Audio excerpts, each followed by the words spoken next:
Hello. How's everyone doing today?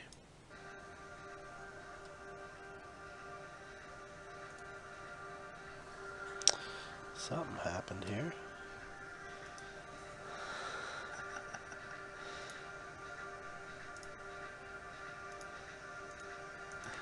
OBS is messing up as usual. There we go.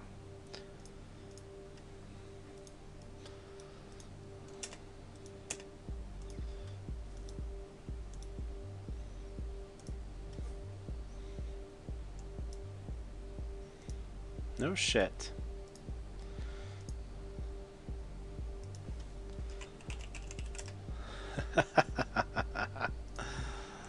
Oh man. Here we are, writing the third novel. Nezzanarine. It's been a while since I've written. I've had 3 or 4 different ideas for different novels. And this one's the one I want to write. I had 4 or 5 different ideas. And this one really seems special to me. So all I've got is just the outline. Something you might see on the back of the novel. This is not for sure. This is just something that something I think that I'll work on right now. So anybody watching, enjoy the stream. You can definitely talk to me about what I'm writing. No worries. If you want to talk about it like in a critical sense, just know that, you know, I can be a little sensitive sometimes about it, but not overly so to where like I'll destroy you or something like that and silence people I don't want to, you know, hear. But if you're being a jackass and telling me how to write, that's not going to fly. Let's get started though. I've been wanting to write this for a while. Main character's a female.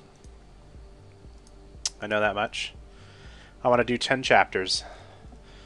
I find that's a structure that really works best for me. You guys should be able to hear me pretty well over like the background audio. I chose something nice to write to. Just let me know if it's too loud. But it should be just right because it's ambient music.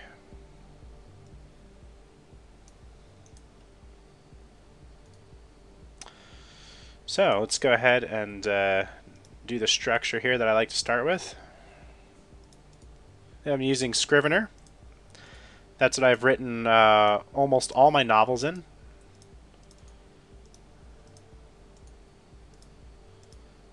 Really like the way it allows you to structure everything. And it does all the heavy lifting for you for converting your books to Amazon EPUB. As well as if you want to put your books on Google Books. It's pretty nice.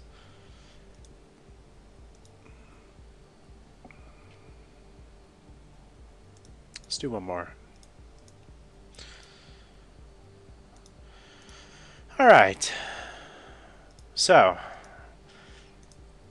I've never done a main character that's a female before, but I felt like it was really important for this book to write about this. I'm writing this book on a personal level here. Aww. I'm sorry, Novia. Sorry your internet's kind of cracking out here. Didn't miss too much. Nezzanarine is a special character for me because I feel it's an important character for a couple reasons. In a way, I feel like this is closure to me going through my divorce 3 or 4 years ago. It's going to be a very emotional character that way. She'll have some qualities of my ex-wife that I loved, probably some that I hated. Probably some qualities of, you know, my dad, and a little bit of my mom. It adds a much more aggressive hyper personality. So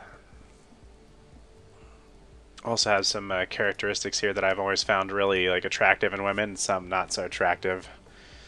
But she's going to be charming, more charming than pretty,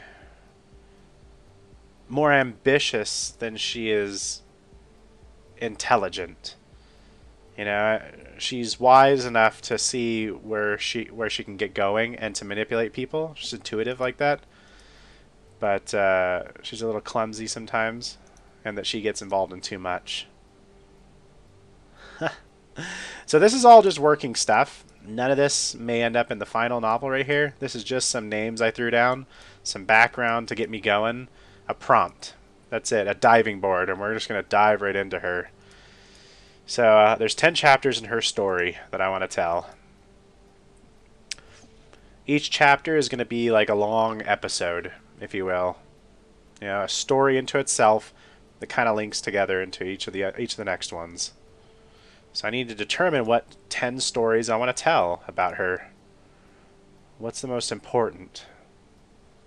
Since she's a female, she prioritizes relationships. That's going to be harder because I don't really prioritize relationships personally. For me, it's all about moving on and accomplishing things. And sometimes I get so wrapped up I don't even see the journey that I'm on, and I don't really, recognize it until it's already over, and then you're sad that it's over because you didn't enjoy the trip. So I'm hoping to enjoy the trip this time instead of just pushing myself to the end. But I feel like it's important to have an end when you start a book. The end is extremely important, just like the beginning. So let's start with some characters.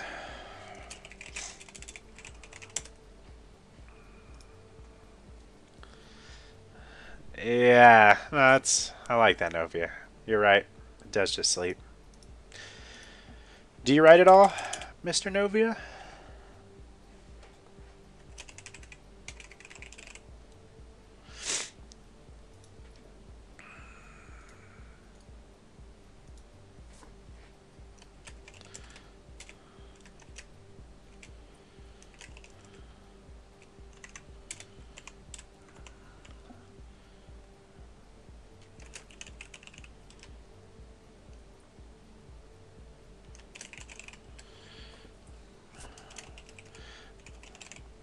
When it comes to character development, some of this isn't super important. I feel like how you're raised and then your current profession or professions, not just one, but I feel like what you do, your profession defines you. But I mean, that's me speaking about myself. Maybe because I want to be something so bad. I feel you on that. That's pretty cool. You wrote about Baldur's Gate mods. Filled in the story. People need that, man. I was to say, you love to write. Like, whenever you comment on my videos, you always write me a shitload. And I love your timestamps. See, like, you told me a journey about the video that I was on. And I get to retake that whenever you type those comments. So it's really cool. You draw a lot? I used to draw tons. I used to draw a lot. I was almost amateur, I would say. Like, I was definitely pretty good at like color, really good at things that I saw in like my mind, decent at copying something in front of me. But when it comes to like the human form and stuff like that, sometimes I struggled. I definitely did. Name, age, childhood, parents, profession. Those are just generic things. We need the setting now. Where do they belong in the setting? Well, what kind of sorcery do they practice? What's their belief system? How do they do their magic, you know? That's important. It's always been really important for my fantasy novels. They have to put their own personal spin on it. It has to be consistent. I try to make those moments of gold. So what, you do caricature? That's what you fucking do? I agree with that, yeah. It does tie in how they think.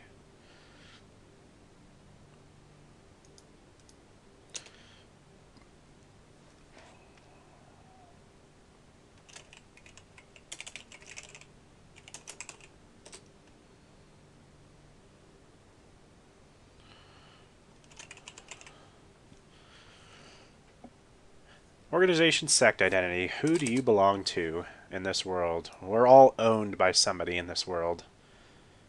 Our ideology, our methodology,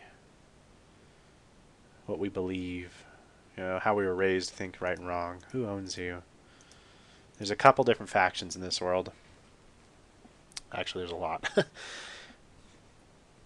Especially if you read Ashidoth. And that's really important for Mal, the House of Mal. She comes from the House of Mal, which we'll talk about here as soon as we get into the sects themselves. But Nezzanarine, she's going to go adventuring here. I'm just making a template right now that I can do for the other characters. I think this is a good starting point. I don't want to dwell on anything too much. I want to give some broad strokes. If I get stuck on anything for too long, I should pick up and move on to the next thing, come back to it. So let's duplicate this a few times.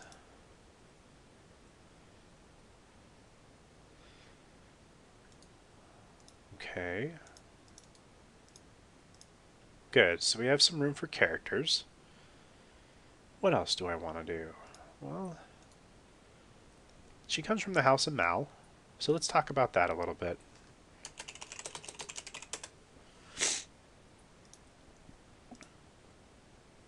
The House of Mal has a couple different eras to it.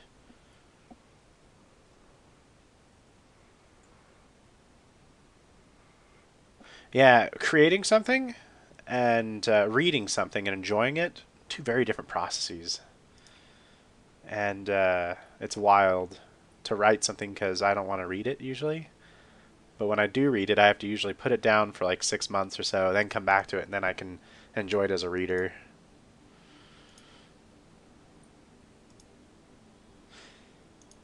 So, House of Mal.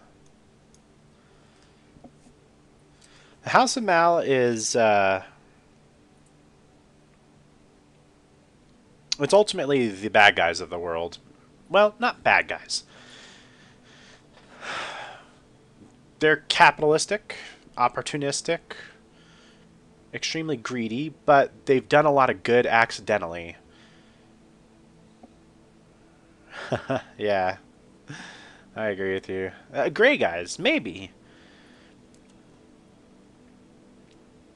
The House of Mal is supposed to mimic the United States of America in some ways. Our ambition, our reach exceeding our grasp. You know, the way we want to like fuck with everything in the world. That's the House of Mal. They just don't know when to stop. And that's what attracted Nezzanarine to them. But how the House of Mal recruits is pretty vicious.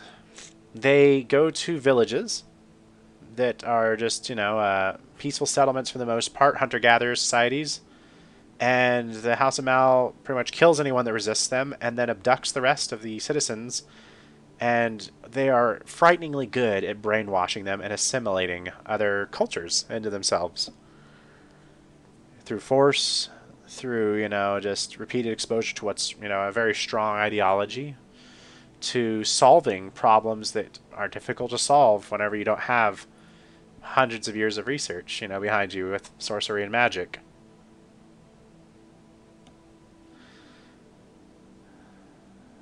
Well, I guess we'll see if you still feel that way once I get finish describing them here. The House of Mal's origins. Let's talk about that. House of Mal comes from a tribe of dark-skinned. They're pretty close to black. Like we're talking like purple. Very dark, not like charcoal black, but think like, deep, African, let's just use that. Let's use that stereotype right there that already exists, in our world. No. Like that's how they physically look. But they have blue, or more of a bright vanilla brown or violet eyes. That's what kind of distinguishes them. The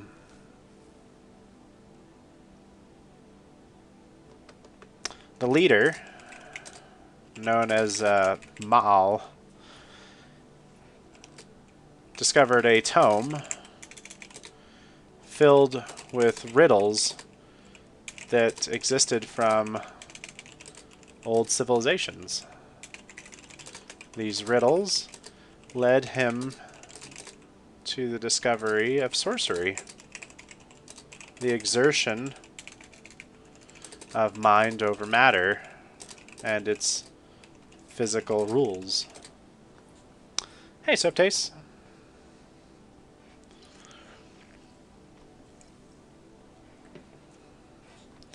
So sorcery is really important.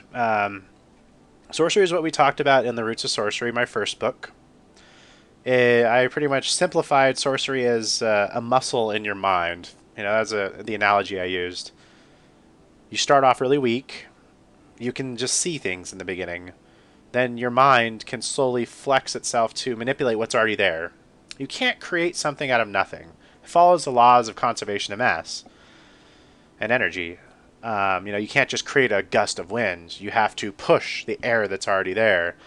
You have to take control of the water that's already there and push with your mind using its own kinetic energy. So you can influence it. You get tired. You can then instruct other people on how to do the same thing by unlocking a key in their mind. This is what the first character in the first book discovered. In a way, yeah, it's very much like a psychic power. That's how sorcery works. It's very brute force. It's not refined at all in any way. You use what's there. And this is actually, it turns out to be a gift from the spiritual realm. The spirits gave this to man so that man would worship spirits and the elemental court, like things like, fire spirits, air spirits, animal spirits. And these actions in the physical world make spirits in the spiritual world much stronger. This is kind of how things work in the world of darkness a little bit. It's the rules of resonance. It's why worship makes, spirits into gods. So there's this whole power game. The spiritual world needs a physical world. The physical world definitely wants to be a part of the spiritual world. So that's how that first book kind of played out. End of the first book, main character had to destroy the world because that's what he promised, a spirit of destruction, in order to basically end his own monsters that he ended up creating. That's the first book in its entirety, pretty much. So magic was destroyed, but in order to get around that, he hid tomes in the world that revealed his knowledge through riddles. That way, it was original knowledge. So many people discovered how to use sorcery in their own way. That's where we start this, that's where the House of Mal comes in. The House of Mal, the leader, Mal, he discovered a tome filled with riddles that existed from old civilizations. These riddles led him to the discovery of sorcery, the exertion of mind over matter and its physical rules. This is like we were talking about. Now, this sorcery eventually leads to wizardry. And that's the part where sorcery stops existing and sorcery looks ass backwards. Compare, like, the difference between sorcery and wizardry is like comparing a modern day computer against an abacus, or a horse-drawn carriage. They both work, the abacus and the horse-drawn carriage both work, they both perform pretty amazing things. They get you somewhere. They allow you to keep track of things, and information. But compare it to RAM, compare it to an electrical motor, vastly more refined concepts, but they're done automatically for us. Everything's automated through spells being cast automatically. That's wizardry. And that's what separates Mal and gives them the edge in this world. I'm getting a little ahead of myself, though. That's kind of like where we're going. So, the House of Mal origins.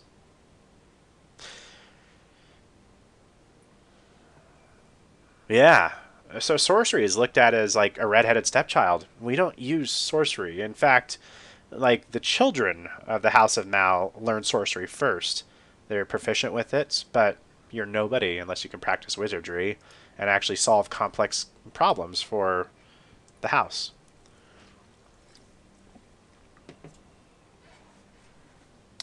So the House of Mal,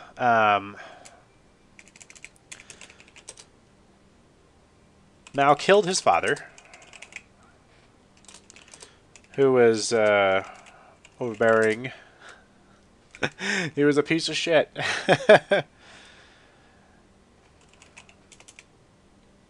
Who was leading his people to worship. Let me start over. Mal's father was leading their tribe to worship the spirits. Mal's discovery of sorcery without the spirit's aid made him resent the spirits and his father for their ignorance and enslaving their people. He had the bright idea of freedom, of individuality in his mind. Mal is like easily one of the most evilest characters I want to write about.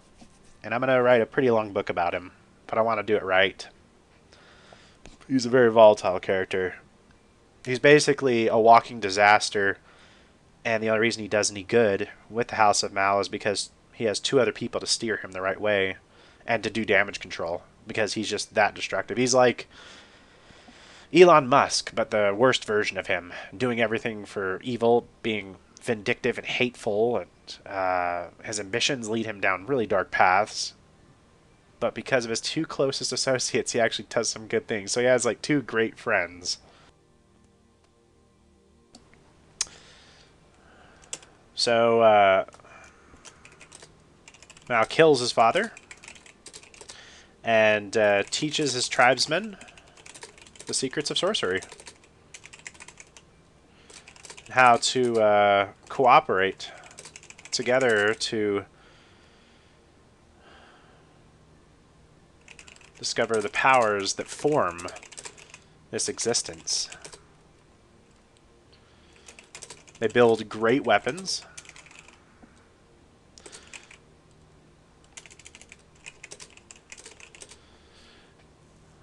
They allow them to basically wage war with very little casualties.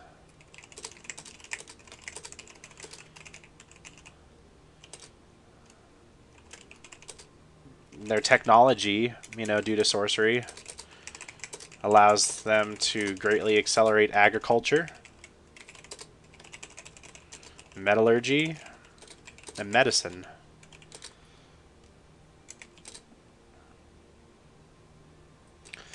This is the cornerstone of wizardry. The automation of sorcery. Take it easy, Goshenat.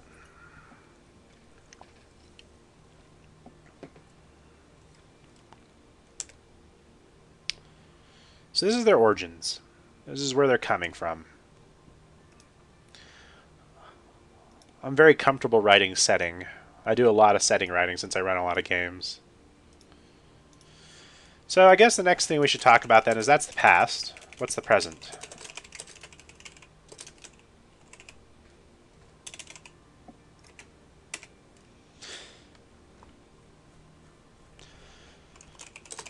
The House of Mal currently controls a third of the world.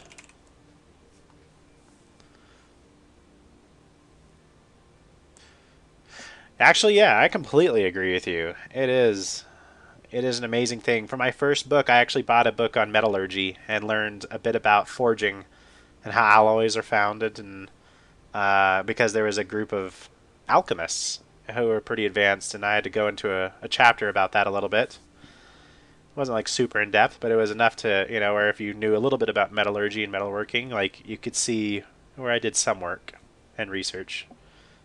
Interesting subject. So the House of Mal, like I said, is currently going to represent the United States for its attitude. That's where the similarities kind of end. It's they're very aggressive, and they're in a Cold War. In a Cold War with the Church of Apo, who I talk about, the Church of Apo in Ashidoth. They are basically not Catholics.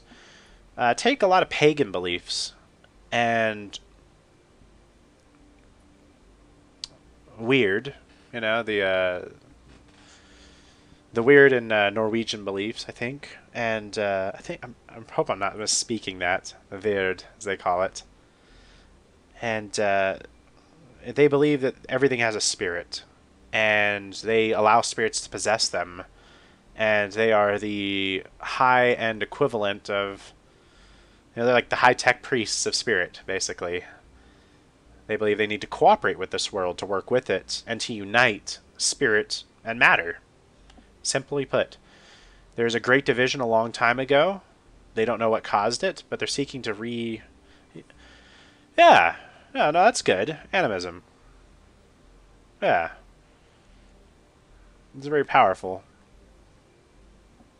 So they're in a cold war with these spirit believers, and these spirit believers basically can draw in spirits to reality.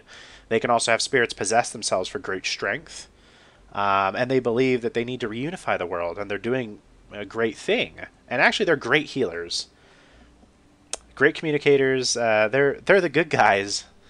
Now there is some fucked up portions of them, like there are evil spirits, spirits that want to just ruin everything.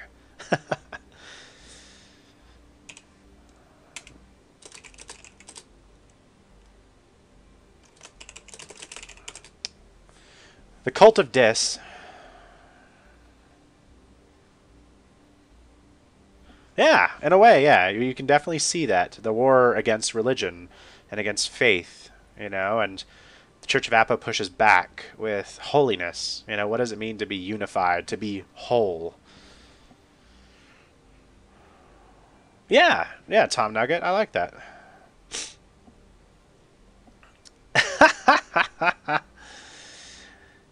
The House of Mal doesn't say that spirits don't exist, but they say that our way is better. Because that's what it comes down to at the end of the day. Think of our world. Atheist versus, any religious practitioner. This exists. We think it does. We have faith. Atheists say, no, it doesn't. And it doesn't exist because of the same reason, like you have faith. Faith only really happens if, you believe. Not that you can see it. I mean, we don't have faith that science works. Science just works. Christians have to have faith, though, that heaven and God and Christ and everything else are real, and they've done what they said they've done in their holy texts to a degree.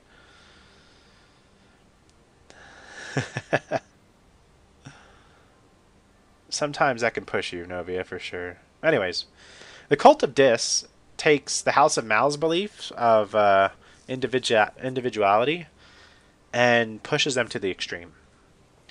The Cult of Dis, actually, to add on to what you are saying, words never work. One has to make life terrible to the point of despair. That's extremely true for them. They believe that the ascension, this world is just merely a springboard, and that we must draw upon the most horrifying things inside of us as strengths. And only the strongest can survive, to a degree, and that's okay. Might makes right to a certain extent, but what they do for their magic, their sorcery, is they draw demons, their own personal demons, from their mind or to possess them. Most of them are mentally disturbed to a large degree, but they speak with such a truth that it's frightening. It's like what you just said. Sometimes we can only be pushed to make things better because things are so bad. And the Cult of Dis says, yeah, you are discovering truth now. You must push yourself to the point of breaking, and then break, and then keep going, and be remolded. So they're frightening because of their ability to brainwash is even exceedingly great. But many people die, and they're very scary because they believe these horrifying truths. So anyways, the world is divided up into into 3/3. And then there's a few minor factions. The House of Mal currently owns 1/3 of the world, and it's mostly civilized. Mostly colonized and civilized. With a technological level representing near future for us. So they have everything that we have, technologically speaking, plus some extra goodies, you know? They've solved a lot of problems that, you know, might be affecting us. So what that is exactly, I'll have to go in more detail. But that's the technology level that I want. You know, and this is all done, mind you, with sorcery, with wizardry. You know, it's all automated. It's all done through their own systems of belief. Like the House of Mal is going to draw on some things here, like quiddity, which is a natural energy source that can be generated from meditation and from the universe itself. The Cult of Dis draws it from their demons, Church of Apo from their spirits, and then they mold these energies through like their own rituals and automation. So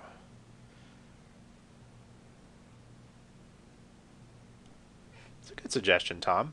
Thanks. I should look more into that. I don't know too much about it.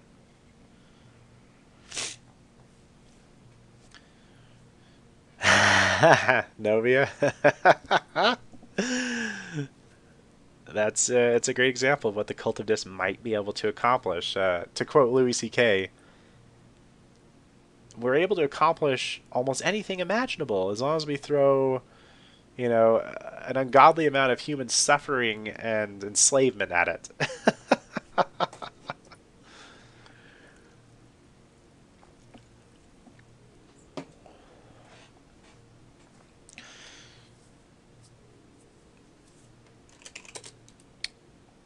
Most tasks are automated by wizardry. Technology takes form according to each faction's power source. Apo, spirits, Dis, inner demons and suffering. Mal is quiddity, the inner nature and energy reserves of external resources, the world, oil, something resembling that. So it's something they want to fight over. They need more territory because they want more power. They want more resources. You know, these things are finite to them. Whereas Apo and Dis, they can get around that in some degrees. So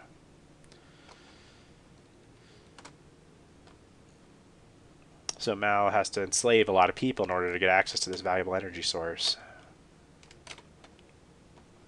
Okay, so now we kind of know the world we're playing around in. We have our origins of Mal, what they do, a little bit. Killed his father. That looks good.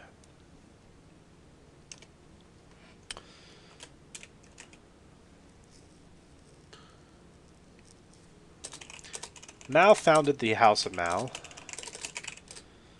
to cement his leadership over the dozens of tribes he conquered.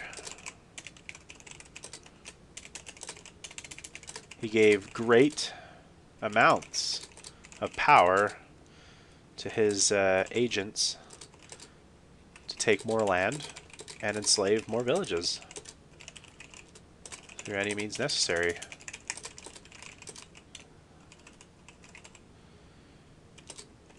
His secondary mission was to convert the hearts and minds of these slaves to reflect his own ideology, so they believed their enslavement was right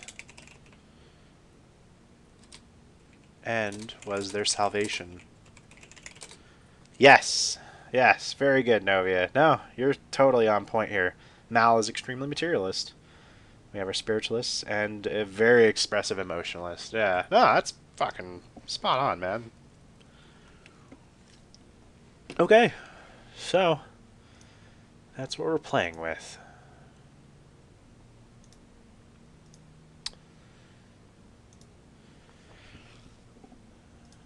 Good old Nezzanarine here. Now, let's talk about the beginning. What the hell are we going to do for Chapter 1? A lot of times, people tell you to start at the beginning, plan your way back. I find that I like to plan from the beginning to the end, and then go back and edit it from the end to the beginning. That way, you know, some of your better stuff gets thrown into the beginning. The beginning's not so much of a slow crawl.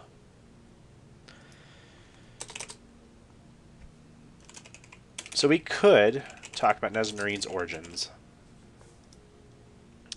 She was a little girl. She's a white woman, and white women are very prized by the House of Mal. Her village was captured. She remembers being enslaved, and probably, let's see here, her parents were killed, except for her mother. Her mother was, again, a white woman, so she was sold into sexual slavery, you know, being very prized by the sorcerers that came in.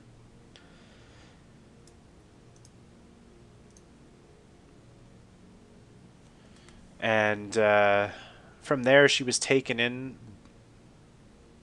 and bought by a very prominent sorcerer who was retiring, who had done his, 50 some odd years of service to the house.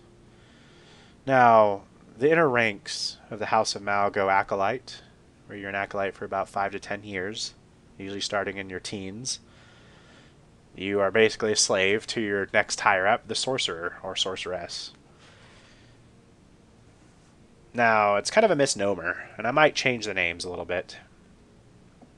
The sorcerer or sorceress, they know wizardry. Acolytes just know sorcery, so there's a big difference there. Sorcery, again, is, hey, I can make, with a lot of practice, I can make the wind strike you with the power of a fist. I can make oxygen, suddenly blow into like a flame and cause a fireball to briefly appear. I might be able to, cause waters to steer us a different degree. I could steal the breath from your lungs, I can control maybe your blood flow for a little bit, make myself stronger, by controlling my muscles very directly.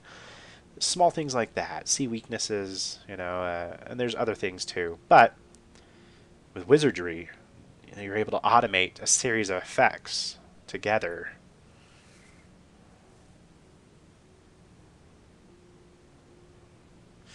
Yeah, Mal's like knowledge of understanding of spirits, because they didn't go that way, is like ignorant. Like they know they exist, and they know some types out there that have bothered them maybe, but for the most part, they're just like, fuck off, we have our own path of power. Mal's all about implanting themselves too with augmentations to increase strength.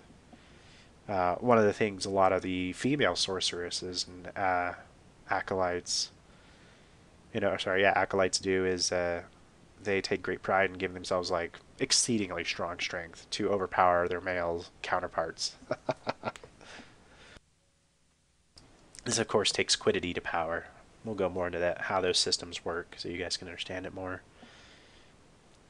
But anyways, so yeah, Nezzanarine was taken in, and she's definitely messed with as a kid, as a little girl, quite a bit. She's broken down, believes she's less than nothing, and that she's more of a prize, to be won.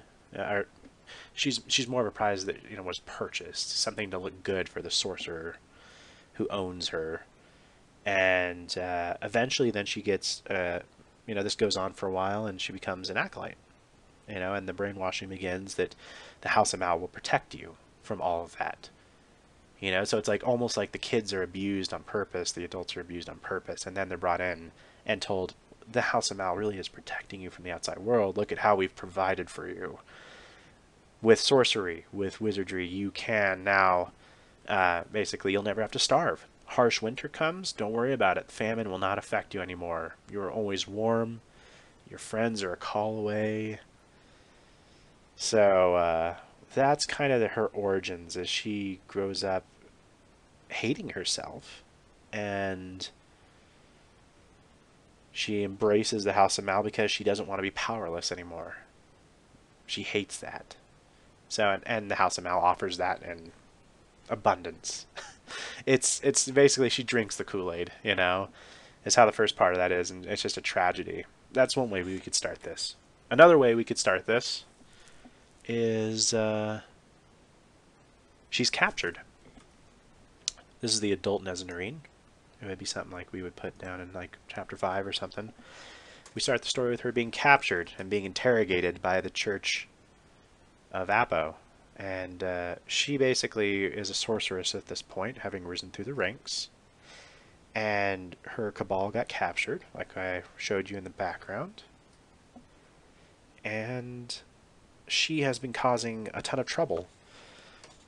To put it very, mildly, she has been using everything she can to charm foreign powers, militia leaders of the Church of Apo, to seduce them, to draw them into different love triangles, to manipulate them and play each of the small time leaders of these villages on the outskirts, on the borders, and cause a state of chaos to destabilize an area. And that was her entire mission from the House of Mao, to basically cause enough of a scene so that the Cold War could be, kind of advanced into another stage, so that Mao could basically have an excuse. The House of Mao could come in and either blow everything up, shock and awe it, take a huge swath of territory, and say, you weren't controlling this area. It's not our fault that we took it. And this would all be to Nezzanarine's glory. That's what she wants to accomplish. But she got captured, and these individual stories are her confessions to the Church of Apo, kind of her gloating in a way, but also you getting to know the character, and maybe she escapes.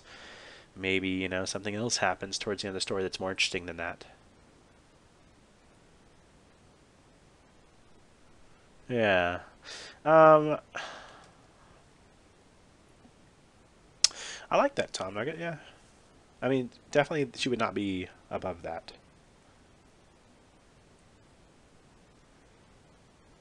So those are the couple things I was thinking of doing. If we establish her as a character, you get to know Mal at the same time. If we start off with her being captured, then you don't really know her, you just know what she's accused of. And the book's a series of flashbacks. It's kind of difficult to write towards. She does. She believes in Mal. She believes in Mal's doing the right thing. She doubts them in very small areas, but she thinks she can make them better. She's like the girlfriend that is married, or she's the wife that's married to an abusive husband. She sticks with him because she believes she can change him for the better. That's kind of the relationship I wanted to have.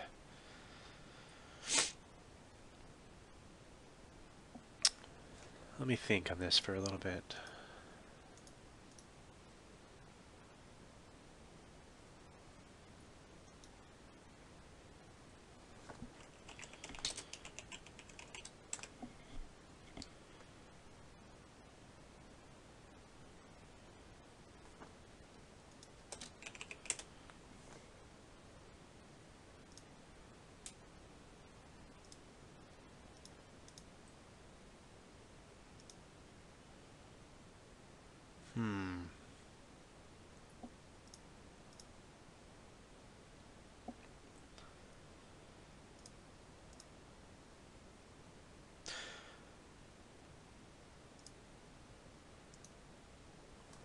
Okay. I think the stronger way to go about this is the Ordnance story. Because then we have a foundation. And we don't jerk time around too much. Because I know that can be confusing, kind of distracting.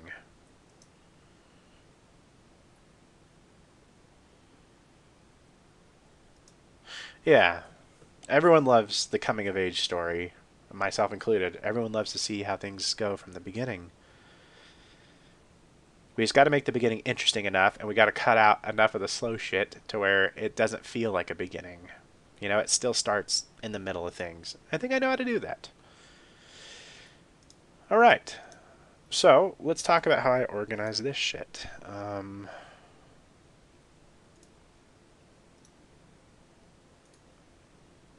We're going to have some different scenes here where we do some different shit. the shit's gonna be good, guys.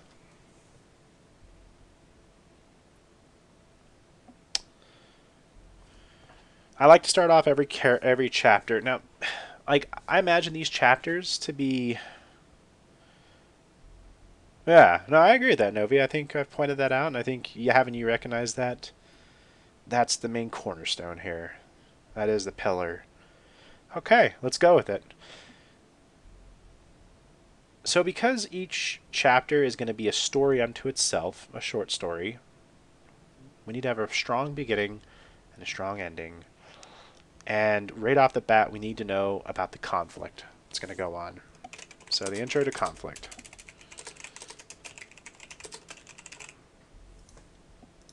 We need to have a good, strong intro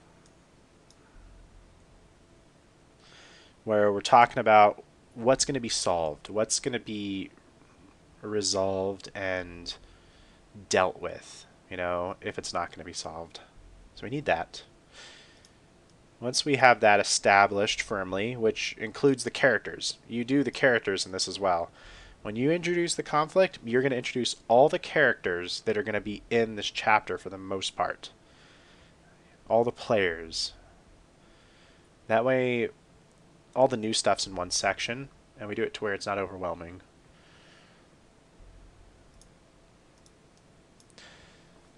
Then we do some characterization, maybe.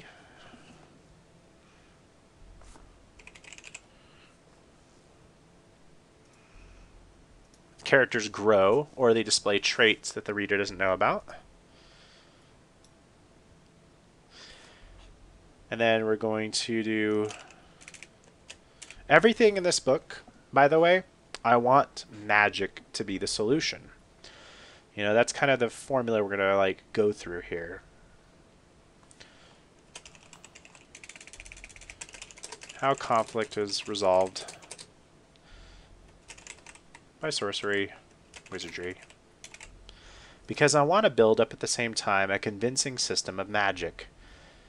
I want you as the reader to have a pretty good grasp of how their systems work. To where it's like, you could probably start up a Dungeons & Dragons game or something else and have the ability to roleplay, you know, an initiate or an acolyte of Mal or a sorcerer of Mal. So it's important that we spend a good amount of time on this. And this is really messy, by the way, like segmentation like this. It seems like, oh, we'll be introduced to everything. Oh, we'll have characters do everything, you know, like make some characters, and then we'll solve the conflict or talk about how it's going to be solved by magic. You know, that it can be messy. You kind of want to have a little bit of these things in each section, but you want to have the majority of it be that one section. At least that's how I go about it.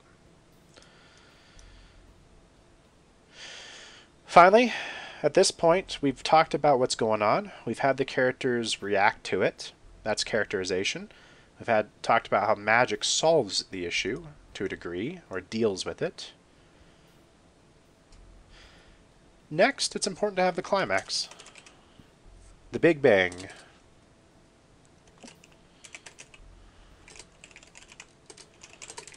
What happens with a twist?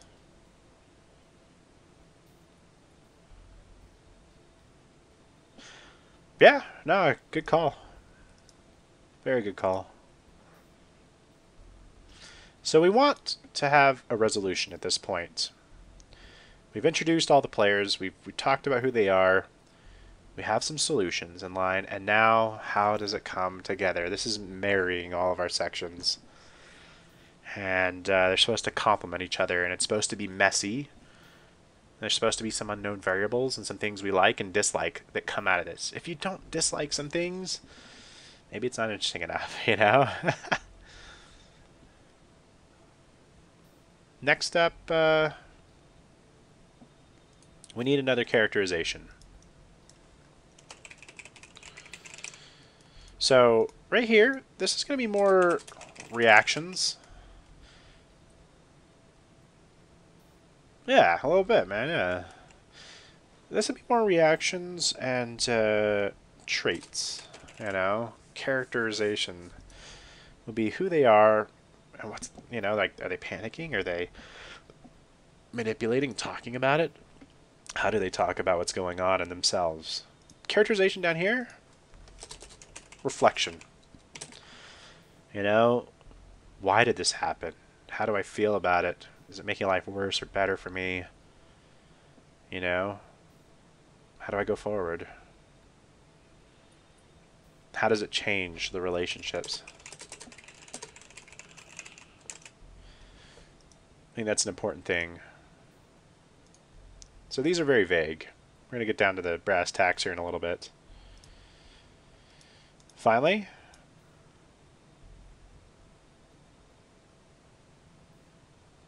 we need denouement. Foreshadowing to future. You know, some things that might be happening. Things that might reveal, you know, characterization. Hey, Lib. And we need a transition. And the resolution of conflict, you know. So that's important for all these.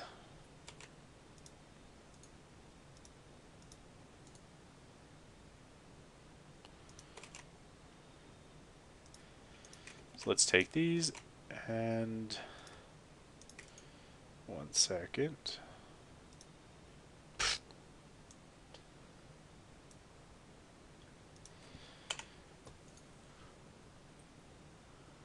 I'll delete these.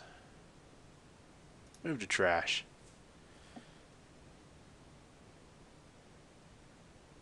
Hey, Novia, have fun at your reunion time, man.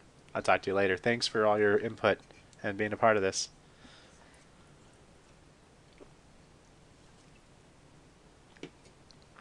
Okay. So, we have our main character. We haven't really talked about her that much. We have the House of Mal that she is going into. The past, the present. We have our structures of our chapters. We've decided we're going with an origin story for our first chapter. I think that's pretty good. And I need to make sure that this is big enough for the story I want to tell in the first chapter. Because this, I want each chapter to be like a solid story. And I need to give myself enough time. You know, you need sometimes to be able to create a sense of world building. A sense that you stroll through a scene and you pick up just enough detail that you went on a walk through someone's memory and it meant something. And there was a conclusion that you arrived at and some conflict. You doubted yourself and what was going to happen on the way through. But then at the end, you came out a changed person. And that's what each story does to us. And so that's what I want to accomplish with each chapter. And 10 of these will generate an amazing arc for Nezzanarine. She will be a living person by the time we get through these 10 chapters. She will be well-rounded, scarred, battered and bruised, but brilliant and shining, you know? It's the goal. At least that's how we hopefully see ourselves throughout our lives, maybe. A little bit. Maybe I'm being optimistic.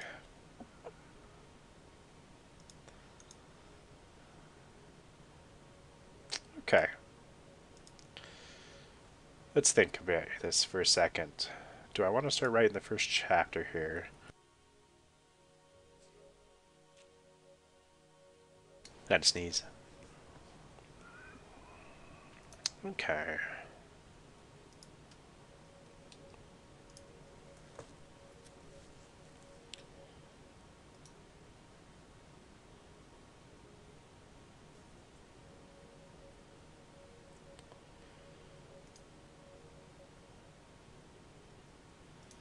So,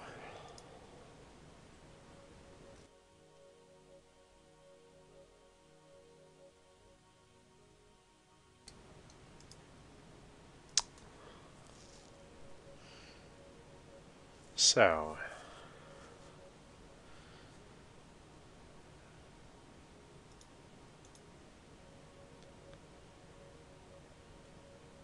We just have Nezzanarine as our main character here.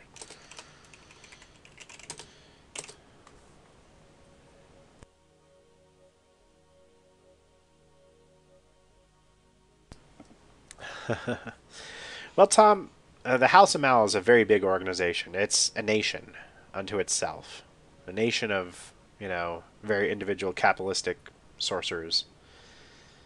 So, the origin story is going to be about her in her village being abducted, because that's how Mal gains new recruits.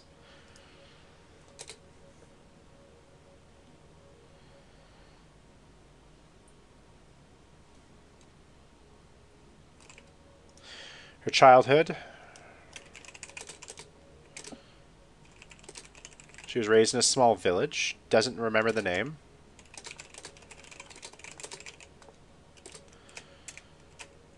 Being a white female, she was prized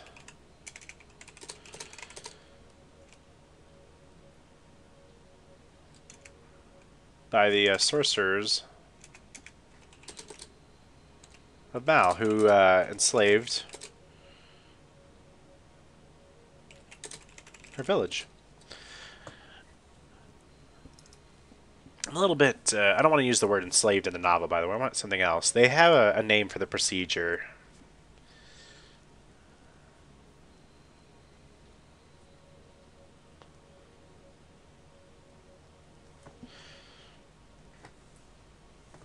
But I think we'll stick with the word right now because it's appropriate. We get the meaning of it.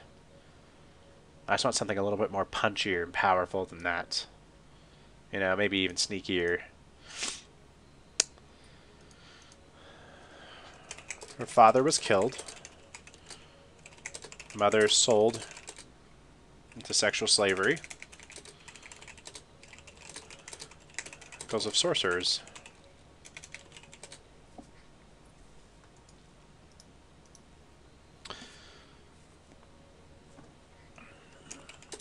She was told she was only worth something. No, she was sold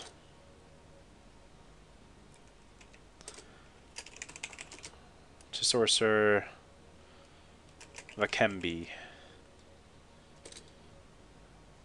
Yeah, we'll have to determine how she looks, too.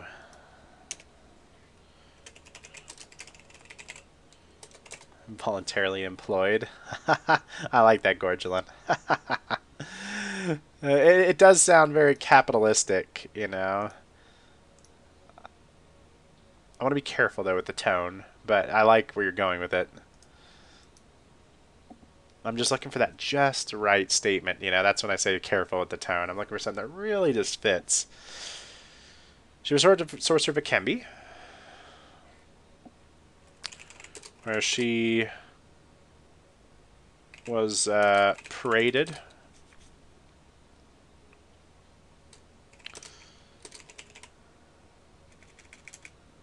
as a trophy from a young girl to her early teens.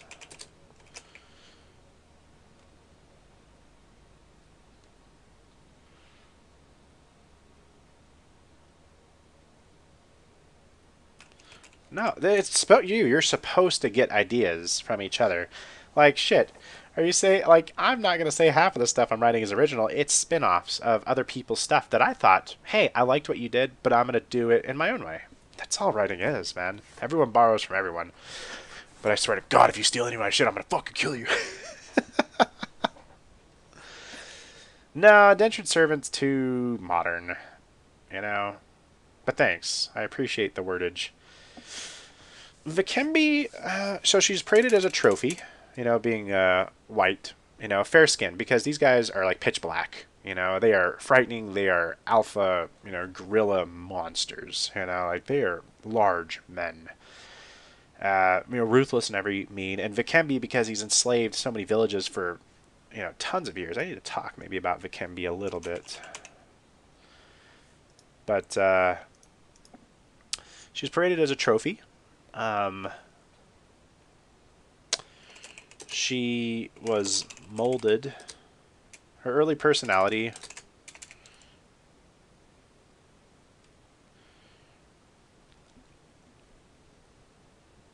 Let me think about this. How did she stay entertained? What did she like then? She loved the attention and felt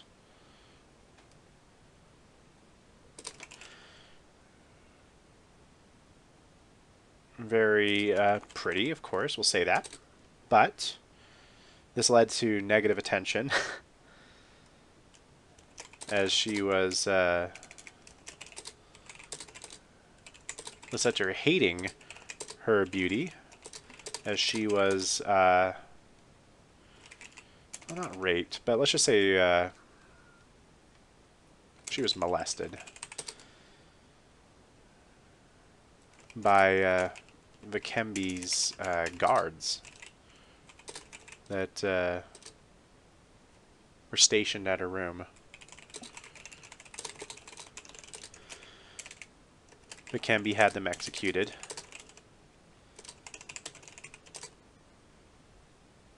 Which made her, you know, have some small love in her heart. But also hated him, but also blamed him for this.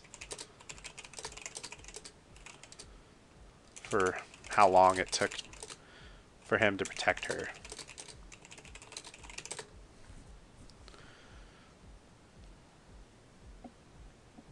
It's not a bad idea, Tom. She wasn't a concubine. Like, the one cool thing that I want to do about the House of Mal is that because of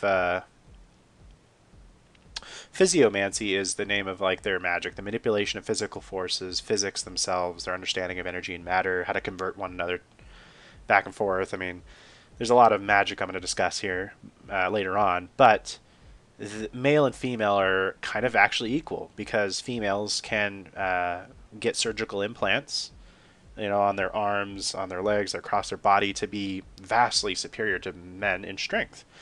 So in order to match women, men have to do the same with physiomancy. So because of this, there's been a dynamic that they're kind of equals. What makes you not an equal? Your ambitions.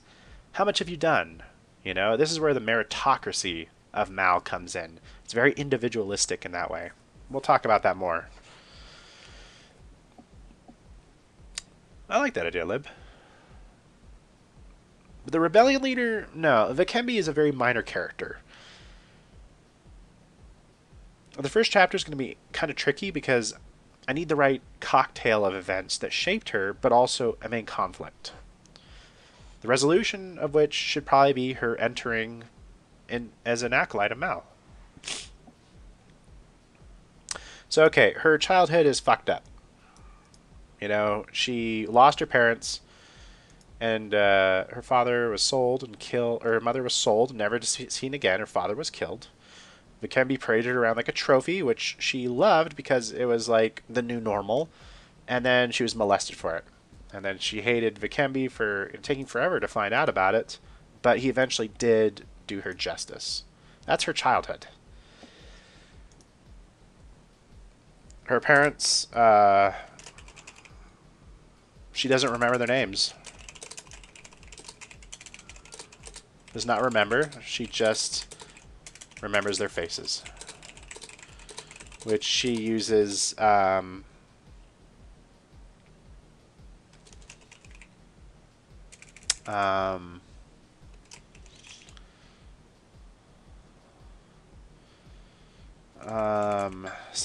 form of mental magic. I forget what I had for them. I have a mind map for this. One second, I have some other details I need to look up because I have notes for this that I've taken down somewhere else.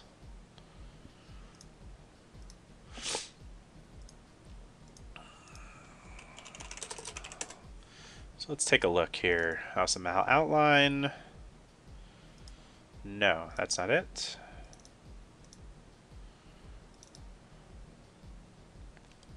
Let's go back. The Houses of Wizardry. Maybe it's an MM file. Or a picture.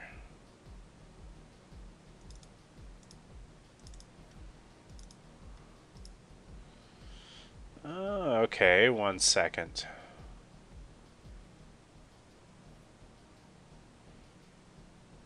No, that's not it either.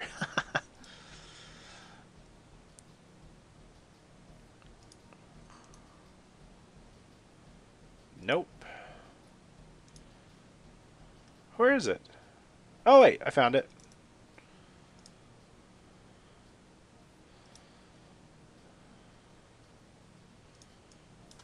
Maybe .mm. I have a couple of these mind map files.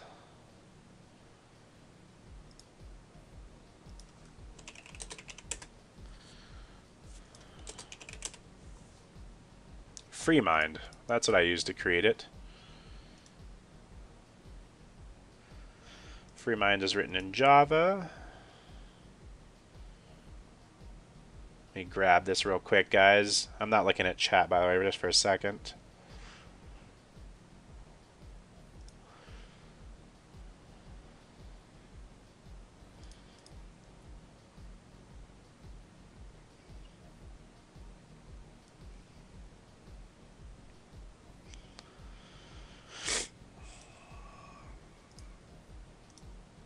Need to install FreeMind. This is notes that I took years and years ago, and I knew I would use them again. Alright, let's associate that. Good, install. Alright. Next. Launch it. Alright, let me see what my old notes say. I've used mind map, by the way, for fucking so long. Over 10 years, I think. About 10 years. And it's free. Definitely recommend it. Alright, let's take a look at my, like, fucking super old.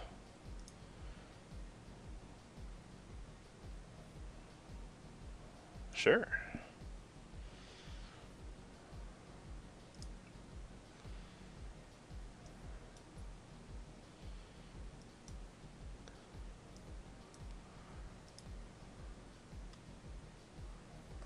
Huh.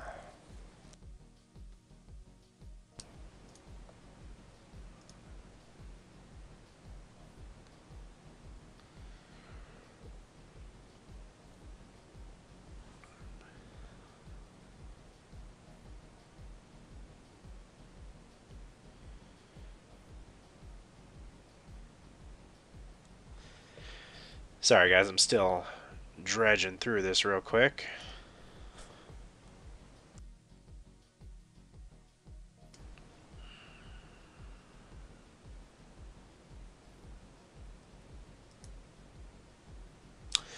Okay, indoctrination is definitely like one word that I was definitely looking at back in the day. I'm seeing it in my notes.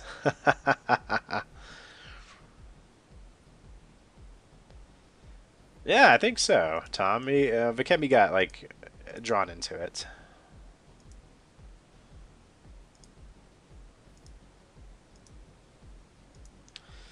Well, good luck, Lib. Wish you luck, buddy. All right. So, I think we have what I need.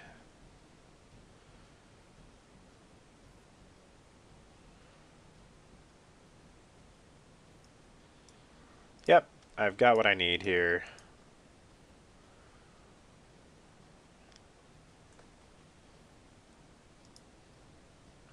Oh, I was looking up the magic system. That's right. 1 sec.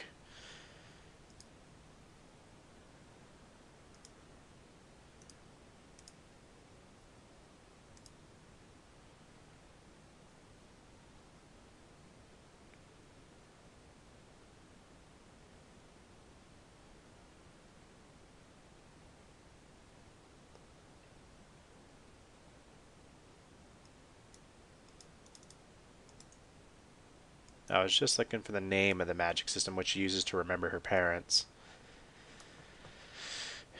Because there is physiomancy, and there's going to be transubstantiation, transmogrification,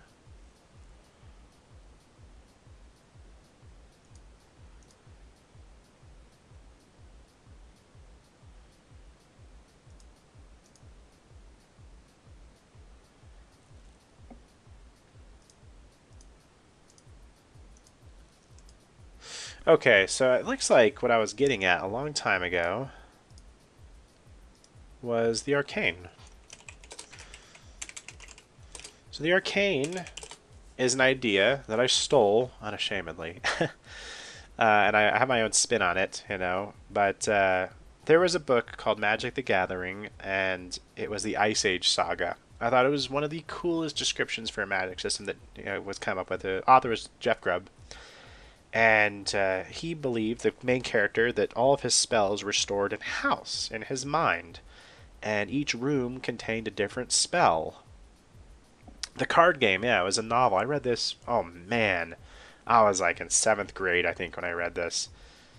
And each room in the house would contain a spell, and whenever he would want to cast that spell, he would like mentally imagine himself walking into the room and seeing that spell, and he would summon up the mana, and it would burn kind of in the base of his skull. You know, it was like a cool description, as you'd remember like the islands he came from or the mountains he came from, and the different lands he would drop mana. And, like, Jeff Grubb did the closest thing to like a real paradigm of Magic the Gathering's system of casting spells. It was fantastic.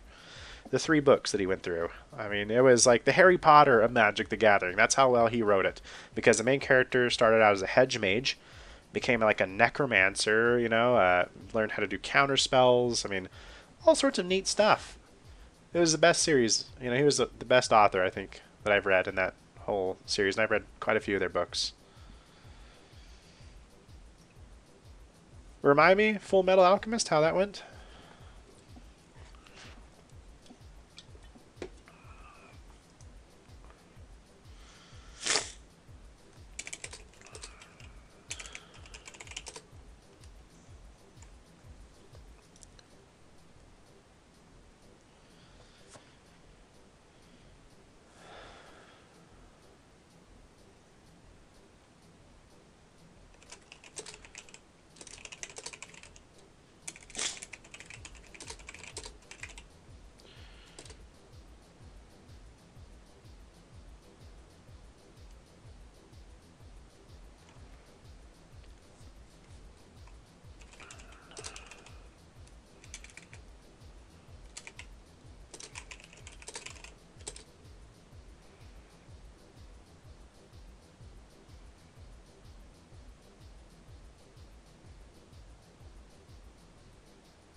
Oh, yeah, I definitely obey that law with the sorcery in my books. In all my books, I'm always tried to follow the physics system that we have in our universe, you know, and the law of equivalent exchange, you know, obviously does.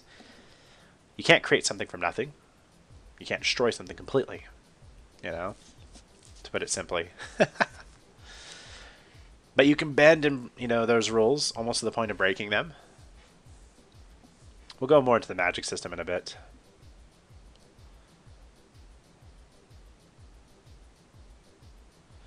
Oh, that makes sense. It's very intuitive. So, Nezzanarine, I want to imagine her as Greek. You know, like, I'm very attracted to Greek women because they have a strong face. And it's almost strong to the point of masculinity, but it's commanding. You know, it's that dominant, you know, kind of, I don't know. There's a lot of Greek women with their noses and the darker, slightly bigger eyes, and they just look great. And so I imagine her more fair, but she has like her nose on her is like the ugliest feature about her, but she has a girlish face, which kind of, you know, gives her the youthful appearance that curses her a little bit. Very pale skin. I don't know what color her eyes should be though. I think blue. Blue with black hair. Fucking sexy. Let's go with it.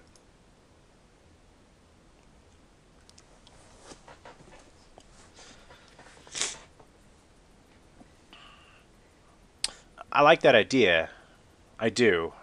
And I like the idea of House of Mal resembling Rome in a way, because the U.S. kind of resembles Rome in a lot of ways like that, allegorically speaking, you know, as well as what people like to think of as the future predictions. But let's see. So, her profession.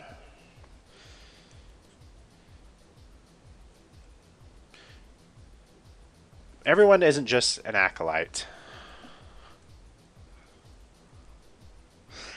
You know, you have a job, you have something that you're assigned, a function that's important to the house. So as an acolyte,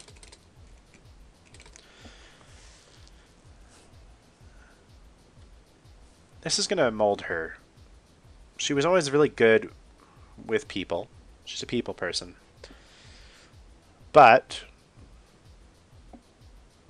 she has to be amazing at something. She has to have a talent that sets her apart, that's useful and adventuring, that makes her dangerous.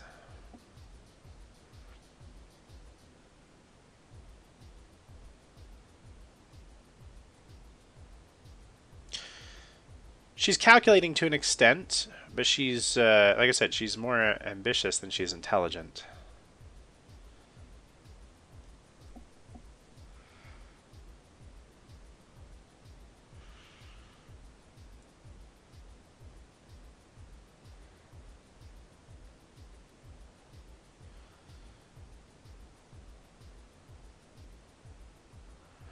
Scandinavian women are pretty hot, Lib. Gotta agree with you there. Good choice.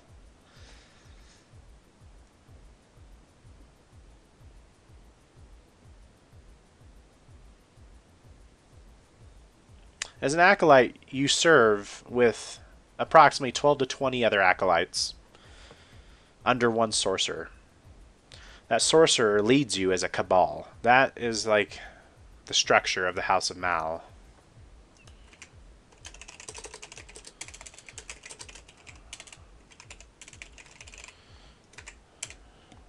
So, you have your acolytes, you have your sorcerers, sorceresses, then you have your archwizards. Those are the three big ones. In between these ranks, there are many sub-ranks, designations, professions. But those are the big ones. You know, just so we don't get too distracted here. And then there is Mal. And Mal's actually imprisoned, by the way. Like, he's not actually alive. He actually was imprisoned, is what we will say. And that's what stopped the First World War from happening in this world.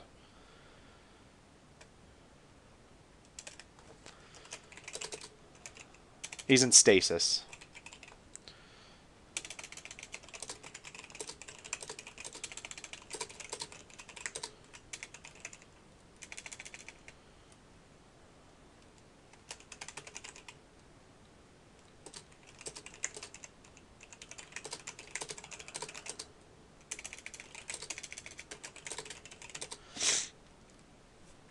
So he's in stasis because, you know, he's done countless horrible things, both to the house and to everyone around him. To, you know, he's like the benevolent father, or sorry, he's the father who beats his kids, and the kids are thankful for their beatings.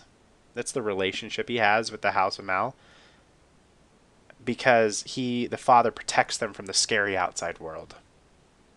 That's the fucked up relationship he has, you know, with the house. Eventually, you know, he just fucked up the kids. He beat them one too many times, and, you know, it's like, well, okay, I don't think so. I think you're the scariest thing in this world. The world's not so bad. So, that's what happened. He's in stasis right now. But that's like for another book. That's just world history.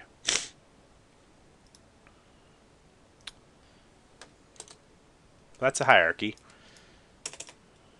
And then it goes... This is for individual ranks.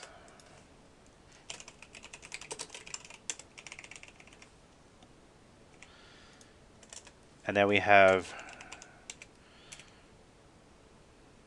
groups. So we have cabals, you know, which is the sorcerer's leading acolytes. And then we have let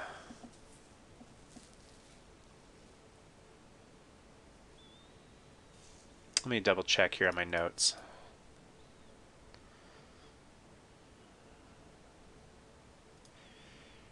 Yeah, true. I need to include them. Thanks, Tom.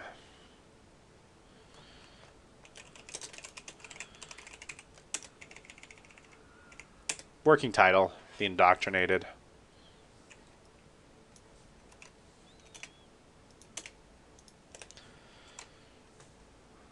Actually, no. We should have one more.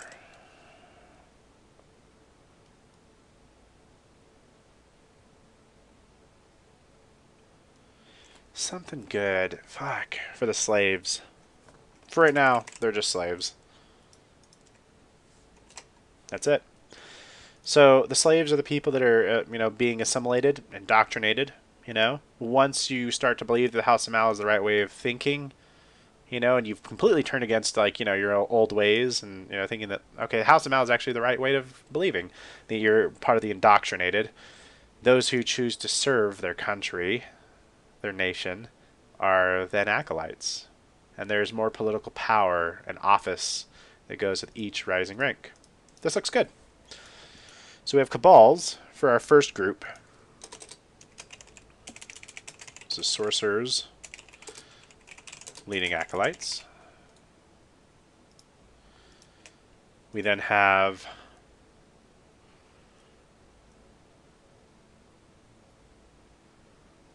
I had something for this. 1 second.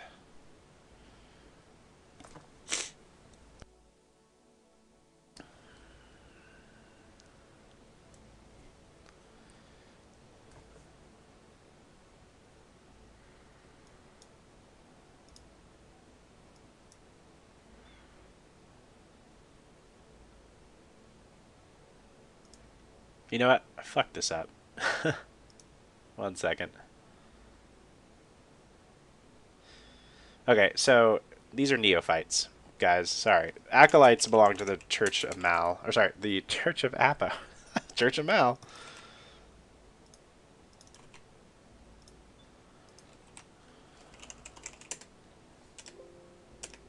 Okay.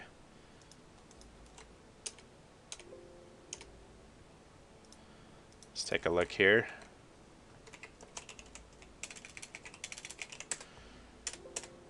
Okay. Good. So,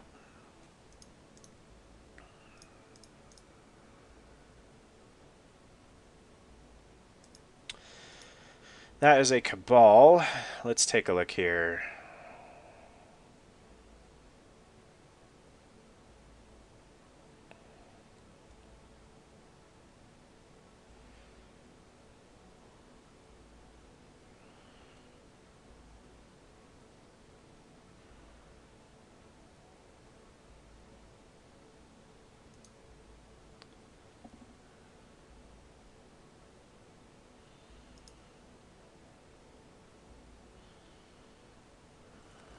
An accord. That's right. That's an arc wizard leading sorcerers. Oops, I keep misspelling that.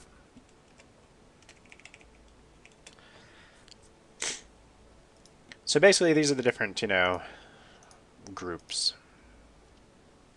And then finally, the entirety leading council of arc wizards is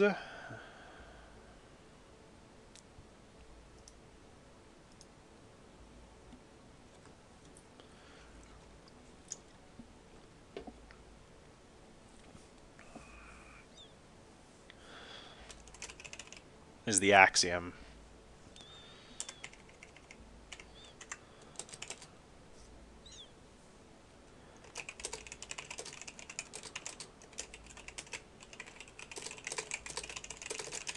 So that's how we can talk about the House of Mal Society.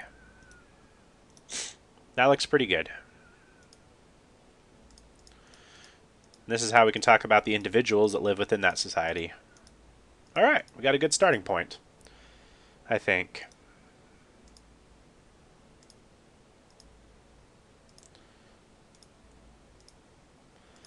So we have Nezzanarine. She was a acolyte. Let's see here. As an acolyte, I think we need a couple indentations here for story. Let's bullet this.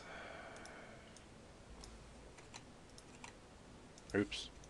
Alright, fuck off. There we go. So as an acolyte. And then as a sorceress. As an acolyte, what made her stand out is... let's give her something really tasty. Something she was just fucking good at. She was good at dealing with people and probably getting things from them. Whether by force or not, how would that be useful?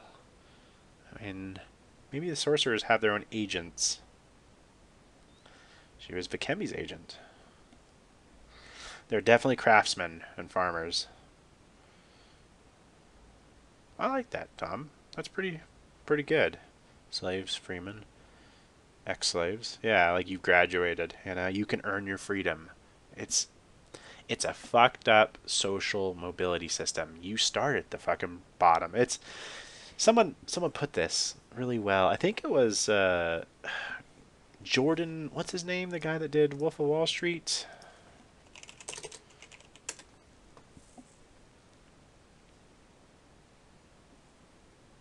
Jordan Belfort. He said that Americans are fine with the rich getting away with whatever they want because they themselves are just temporarily embarrassed, because, they aren't millionaires, but someday they will be. It's this grand disillusion, and everyone shares it. Everyone participates in the madness of, you always start off as a slave. You are nobody, but that's okay. Through hard work and your own will, and your own merits and what you add to the house, you too can rise up and become part of us. It's a culture of elite based upon self-loathing. It'd be powerful if we can explore this, and I think we can in the first chapter. There we go. Americans are embarrassed millionaires is the quote. Yeah, thank you, Tom. Great. Thank you.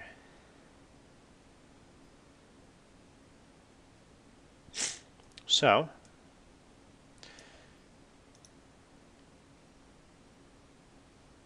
sorcerers are like these barons. Let's talk about that for a second. What is a sorcerer? What does it mean? Well, you can perform wizardry. You can automate things with magic to solve many problems. You have master of a physiomancy to control the physical forces around you. You can do quite a bit.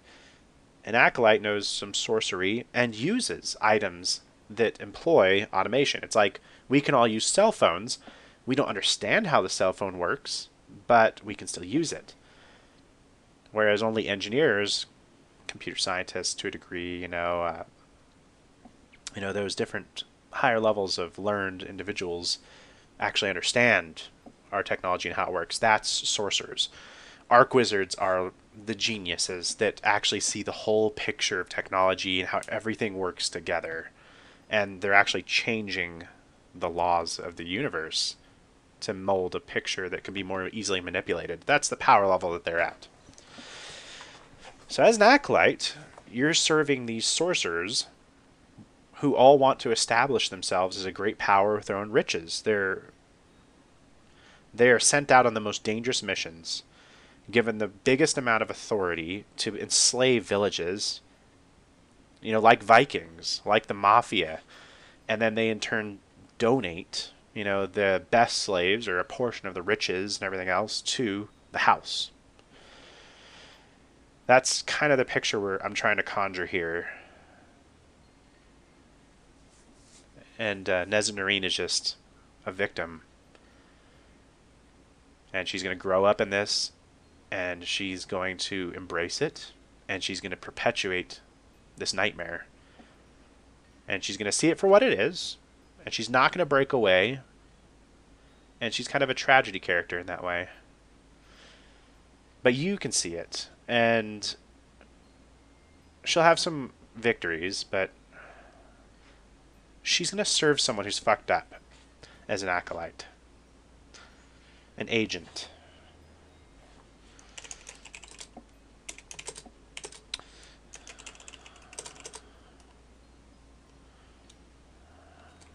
Let me look up a name here. I have all sorts of good names stashed.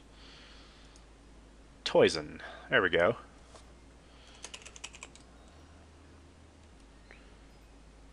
Toison. Toison. I like the name of that. I like the sound of it. Simple. Reminds you of poison, right? Employed by Toison, the sorcerer,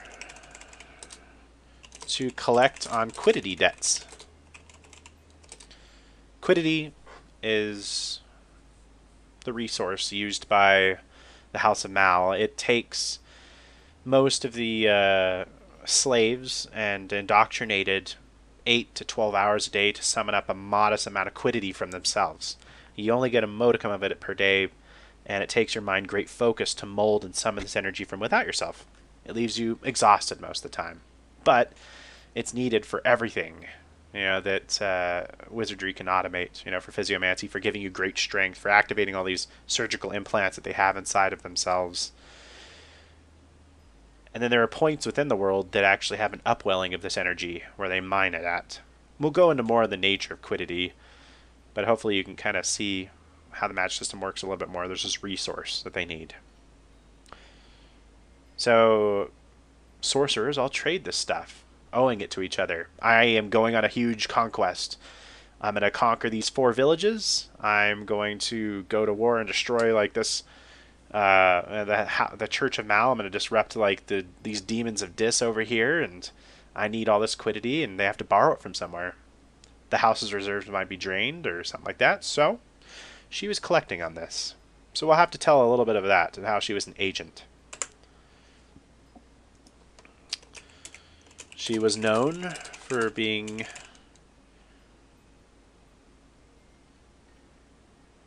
not brutal.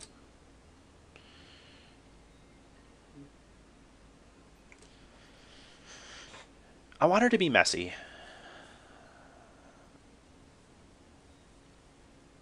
Oh yeah, no, Tom, you've got it. Like, sorcerers take on the most dangerous jobs, right?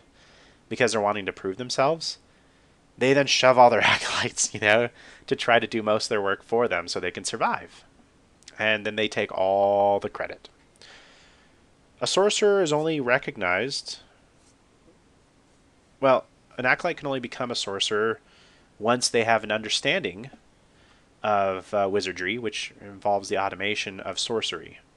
They have to solve and present something new. So in this way, they're a scientist. How are you contributing to the body of knowledge for Mal? Yes, an army of graduate students or an army of interns. And yeah, they're all hungry for credit. They all want to graduate. They all want this power they see these sorcerers have. Vast tracts of land and slaves. And, you can just imagine the Roman ideas, that are kind of coming from this.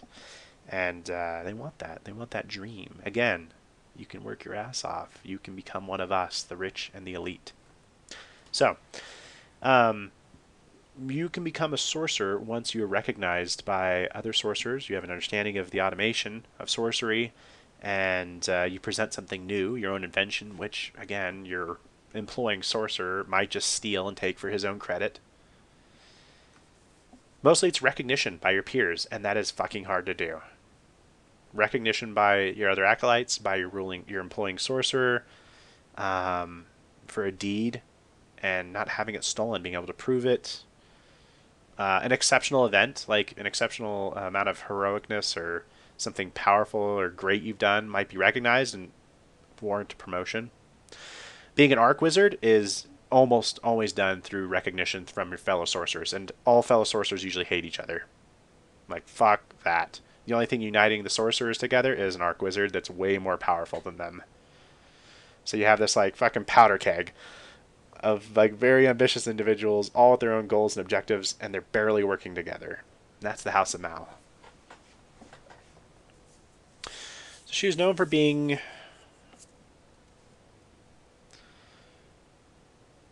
able to insert herself into dangerous situations and collect, even though the results were messy. Left a lot of damage. This gave her a reputation.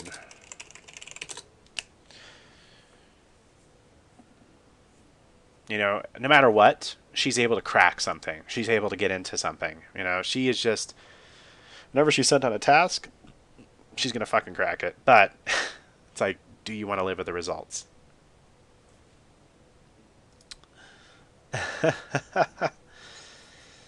I don't know that much about the Sith, so I can't say, guys. Sorry.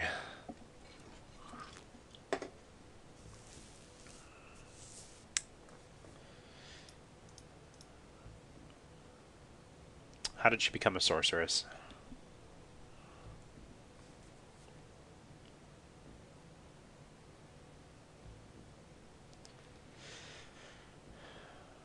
As a sorceress, what was her specialization?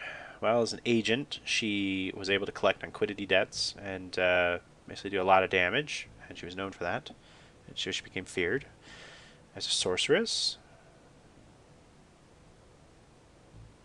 she was known for her ability to cause damage.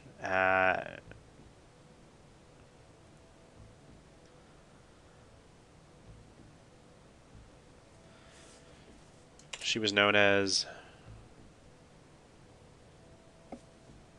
I have a name for this. Hold on.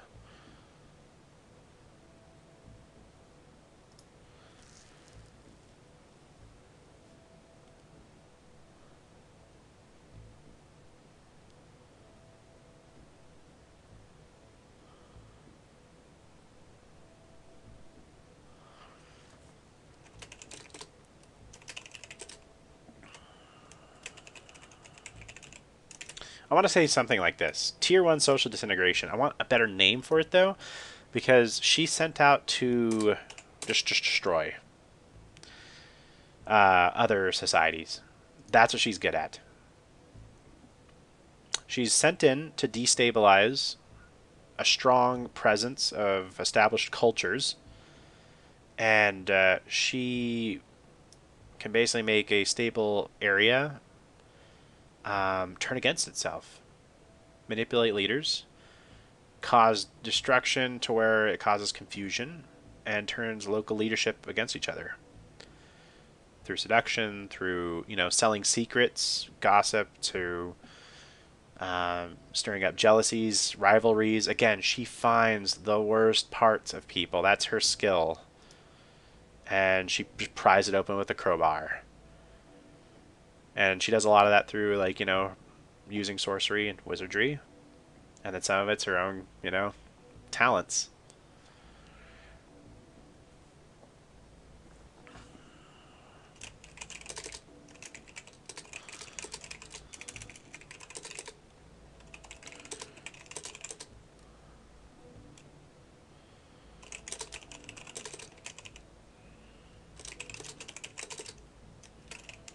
Coven. It's the Coven of Dis. Need not call it the Cult of Dis.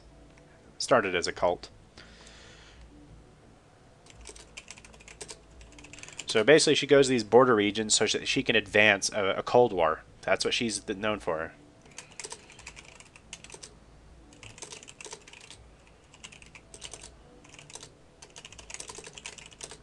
So she's in a powerful spot. Notice, like, agent and this new rank. I don't like the name for it. Tier 1 social disintegration.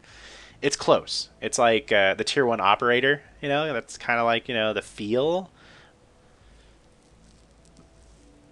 I really want like a CIA or like, a fucking nice bureaucratic name to it, to where it's like, like the feeling of, okay, we have defense contracts. Well, yeah, we're just fucking building like missiles and like, tanks and shit, and we're just prepping for war. But we call it defense contracts, It's like that veiled threat. That kind of a feel. That's what I want for like this title.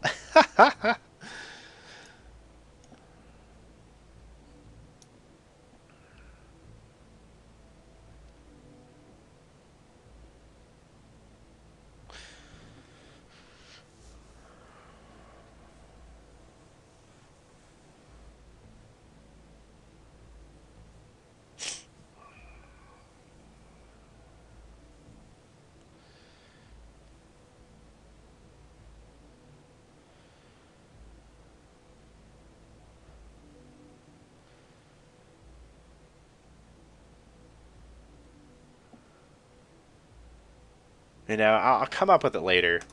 You know, I'm kind of stuck on it, but I want it to be something like that. Okay, so she belongs to the House of Mouth. That's who she's owned by. She controls the Cabal of War.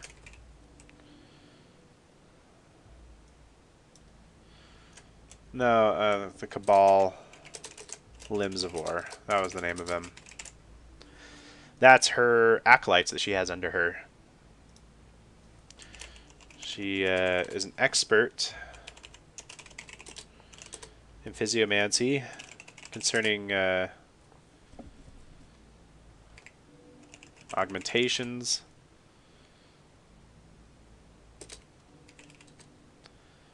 and manipulating social situations using the arcane. She constructs a scenario in dreamscapes and controls memories, and she's subtle in that way, but then she'll become very overt by just crushing some guy's skull with her fucking fist, you know, with her augmentations. So she has a couple tools in her belt for dealing with different situations. Okay. So we have Toyzon, who we need to make.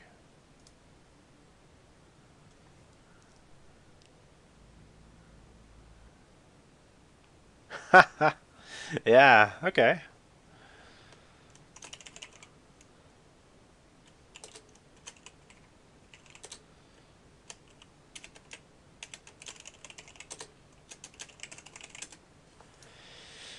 Alright, so we have Toyzon.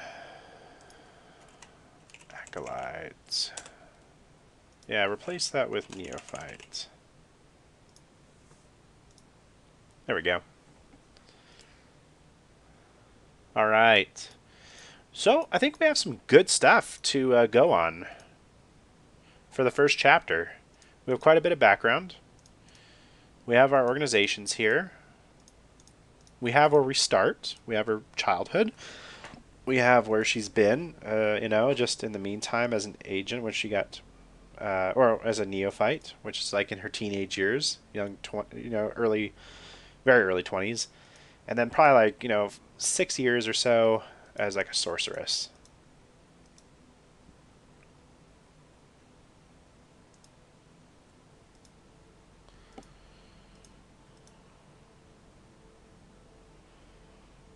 I think we have a good start here.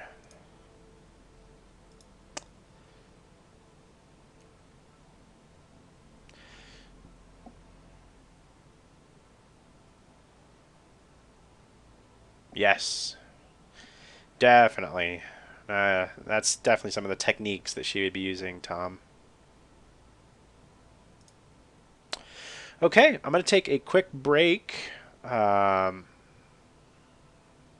a drink, use the restroom, guys. I'll be back.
Alright, I'm back. I think before we start putting some words down to our first chapter, there's one more thing I think we really need to get into. We need to talk about the magic system. Because otherwise, I mean, I always want to do that well. I never do it well. You know, I don't do it to the level I want to do it. I do it okay. But it's, there's too much improvisation. Let's get rid of that. I want to eat a candy.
Chantless magic? What do you mean? Saying like magical word or saying words that invoke magic?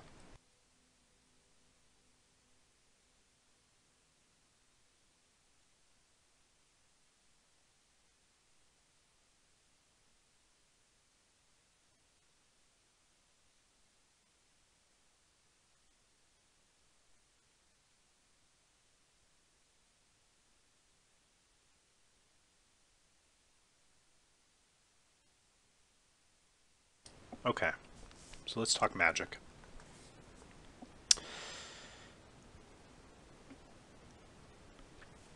The House of Mal uses two things: sorcery and wizardry. That's how they classify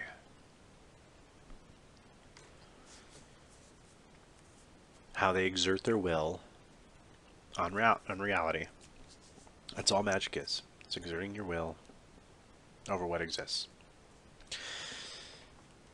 Minthar! Yes, sir. We are getting there. We are just about to... Once we finish this section on magic, we're going to embark on the first chapter, my friend. So,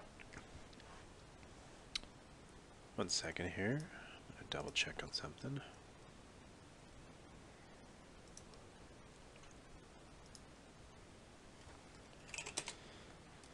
One second.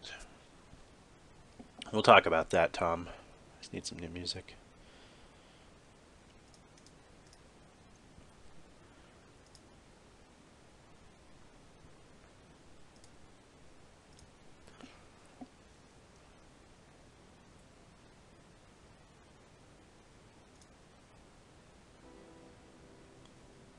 There we go.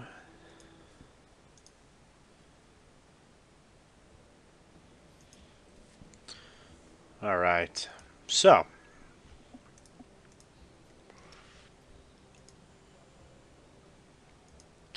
thanks, Minthar. No, this is just me writing it, and if you want to be a part of that process, cool. Thanks for dropping by, man. Appreciate it. Hope to get a book out to you soon. Okay, so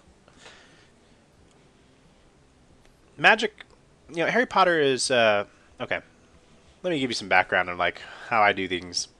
Mage the Ascension is the beginning and end of magic for me. There has been nothing else that has allowed me to talk and explain laws of magic better than that rule series, you know, in the World of Darkness. So that's where all my understanding is going to come from, and I steal tons of stuff from that as far as how I go about talking about magic. So Harry Potter can be broken down as, you know, needing words of power in order to have effects happen. The words themselves have a small amount of power, as do the wands. There's also some other rules like emotion. High emotions are strong, powerful for magic in Harry Potter. My system is going to be more logical. you know, Harry Potter's consistent, and it is logical. You know, there's a system to it that you can definitely know, but I feel like there's always new rules being added to it on top of it, and the old rules aren't exactly explained 100%. And I want to avoid doing that, you know, to a degree. So what I want is something like this. We have different schools of magic, you know, and I hate using the word magic, and magic is not going to be used in the book. Like, I just use magics because, you know, everyone knows what I'm talking about. You know, you're exerting your will over reality. That's what it is.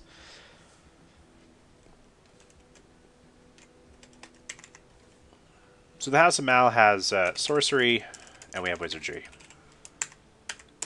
You know, just like we have, you know, different levels of technology we can talk about, like the age of the circuit, you know, age of like, you know, metalworking and bronze and things like that, like things we're good at.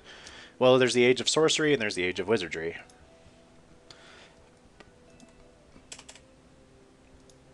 All power, all exertion over reality comes from expending quiddity. Quiddity is the nature of the universe. It is energy, unexpended will. That's what it is. Unformed matter. It is all those things. There's a finite supply of it.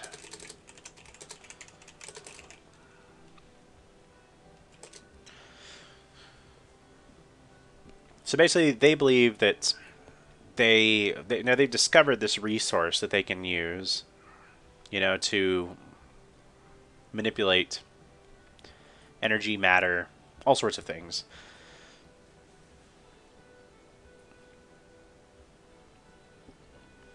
Whereas Apo believes that this source of energy, instead of quiddity, is spirits. It is a substance, yes. It's, you know, it is just energy, you know, like let's just leave it at that. You know, I won't go into like the nature of the energy, you know, too much. Although too much quiddity is dangerous. It can cause cancer, it's radioactive, you know, like there's a whole mess of things like that can happen if there's too much of it in one area. So it's not like they can just pull the stuff up and stockpile it without it being like a fucking powder keg. We'll get into that later. There has to be balances to it. And the limits of a magic system are usually a little more interesting than its capabilities.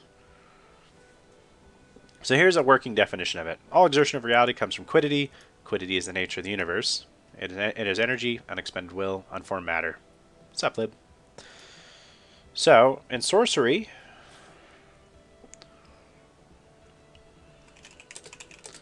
the mind uses its own supply of quiddity, becoming fatigued, to change natural forces or to observe natural phenomena that is naked to the human eye. Simple as that. That's kind of the limits of sorcery right there. What species is the MC? I don't know what you mean. Oh, the main character? Is that what you mean?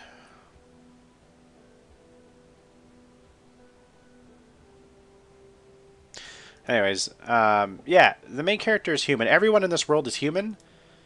Interesting part for my first novel, monsters came from humans, experimenting on themselves using sorcery.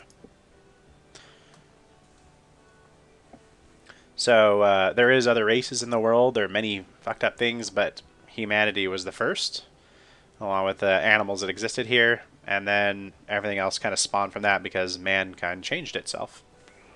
So that's that. But they're human. They have human characters. Humans are the bad guys. Humans are the monsters. Okay, so wizardry is different because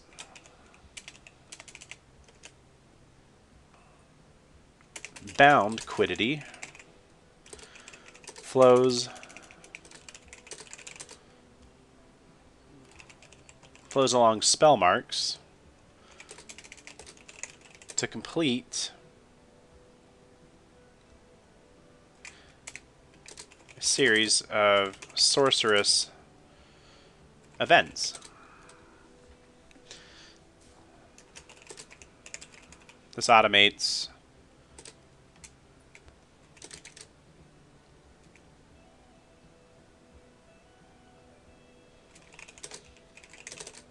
the usage of quiddity and sorcery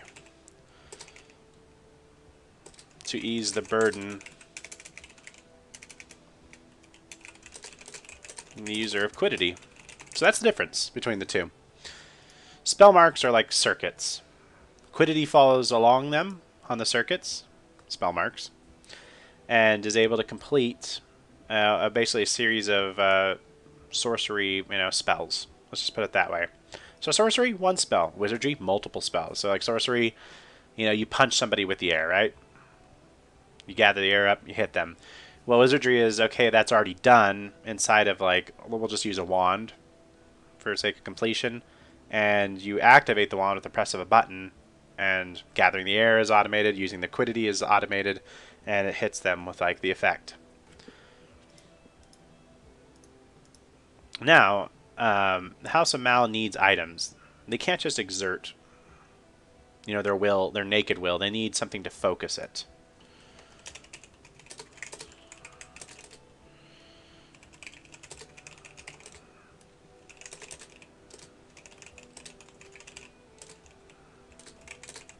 Into the ether. Emptiness. Into the arcane, we'll call it, actually. The arcane's something we're going to need to talk about. That's how they organize thoughts and laws of reality, is the arcane. It's like a living mental realm around them. Also, they use mind magic.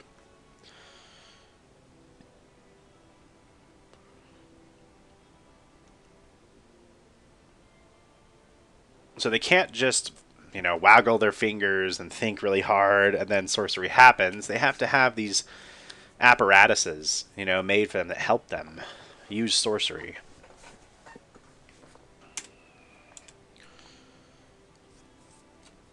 And we should call these something else.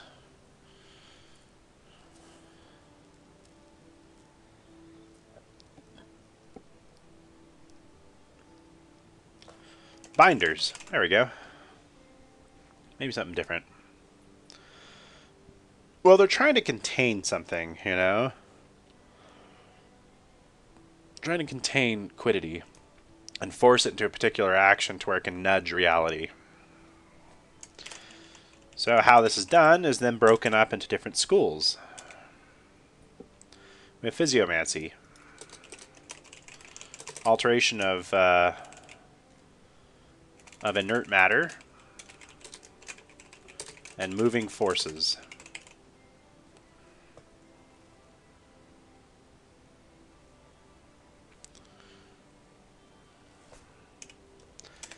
We have then the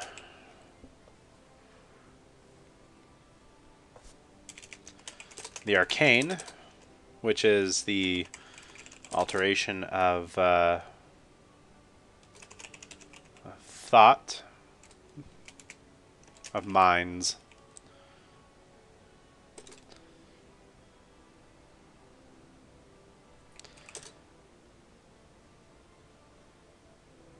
And spirits. Although, they don't understand how spirits work here. And they have no interest.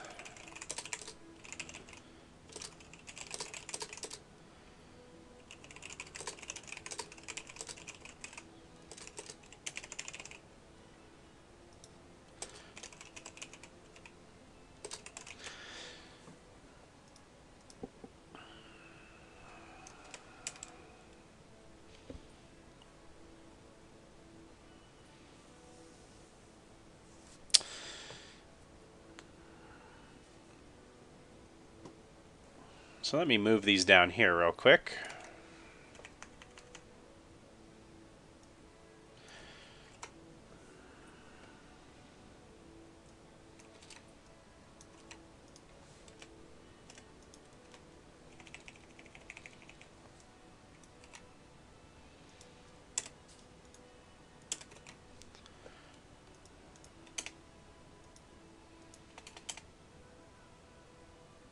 I like this. There we go.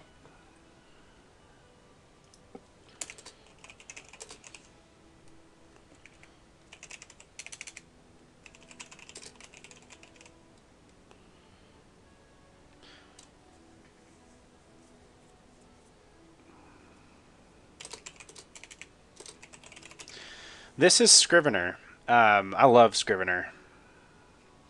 Allows you to just, man, just do so much organization, division of everything. Like, we can look at our manuscript, you know, then break it down, like leave notes on it, everything individually, then go back to our characters. And basically at the end, when you're finished, you can then produce. You can export. Or what is it? You can compile. There we go. And you can then format it as an ebook. You can choose like the type of like, let's just go like ebook, right? Then you can do it for EPUB, which is, you know, what is it? Mobi is for Amazon. EPUB is for like other ebook readers, like, you know, Google Play and whatnot. Let's double check here. What did I get? I did pay like a decent amount for it because I've used it for Ashidoth and I used it for Roots of Sorcery. What did I fucking get? 1 second. Yeah, I bought it for 40 bucks. That's how much I did. It was worth it, but do the free trial. Don't buy it unless you're sure. The free trial is awesome. It allows you to use it for an entire month for free. You can produce tons of stuff with it. I've produced D&D supplements with it, different web pages. There's the amount you can produce with Scrivener and the amount of platforms it works on and how nice and clean it looks. I can't recommend it highly enough. I found out about it 5 years ago, 6 years ago. It's good.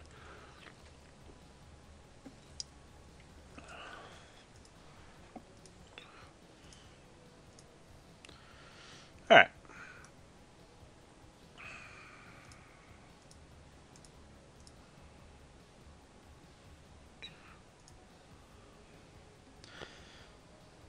Yeah, I like that. Enchainer, Entanglers. I like that.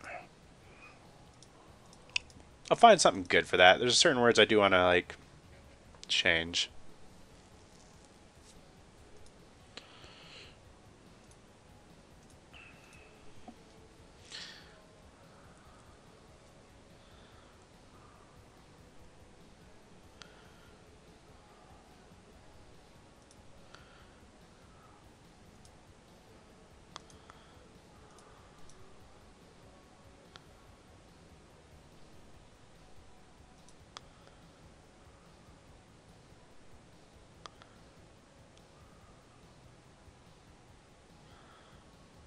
I'm trying to think here. Anyways, sorry, got off on a train of thought there with Scrivener. Do the demo and wait until the demo's like over with and then make your decisions. What I'm trying to say, because I definitely used the fuck out of the demo. I used that demo for like years, and then I was like, you know what? I've done enough work here that I feel like I rely on it. Okay, so what I want to establish here is a paradigm. I really want to establish a way of doing things. That's what Mage Ascension said. It calls it as a paradigm. I want to have the magic, and then I want that magic to be done in a unique way. Again, no finger waggling. They're going to use their binder to force liquidity in a unique way, and the action will go into the binder. So, like, for example, Physiomancy.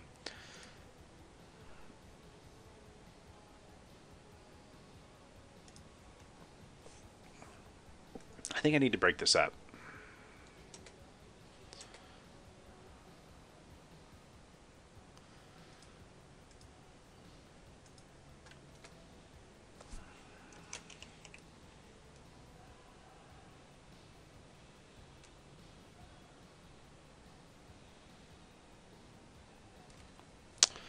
me think of a name here real quick. Physiomancy, yeah, is how they like basically can slowly turn like lead to gold, for example. They could do that.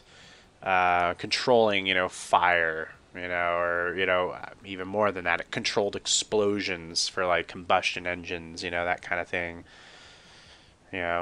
Making missiles out of that kind of stuff. That's the kind of things they can play with.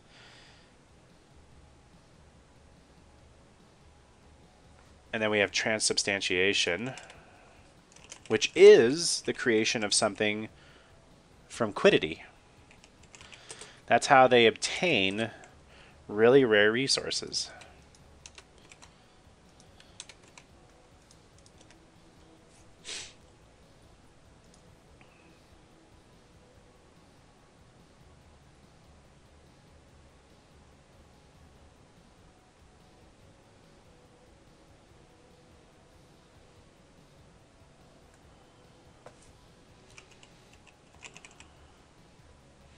Vita celerity.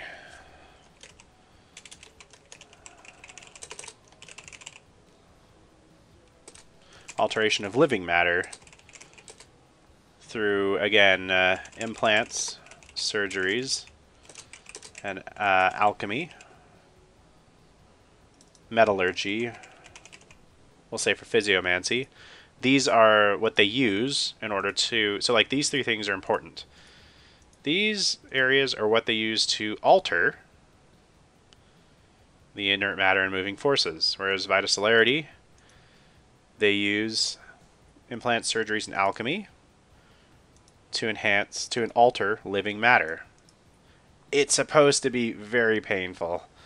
There are supposed to be drawbacks to these. Like, these aren't just like free passes. Like these powers cost something. What they cost, we're going to have to like determine and make it interesting to where it doesn't handcuff the story. Make it to where it's like a drag to use these things. Like, you don't want to use the power, but enough to where it's like, you know what? A lot of pain and suffering went into this. It's kind of like technology, A lot of pain and suffering goes into like producing these things and making sure they work right. And they can break down and be unpredictable a little bit. But for the most part, they work. And when it does work, it's a profound effect. That's what we're going here for.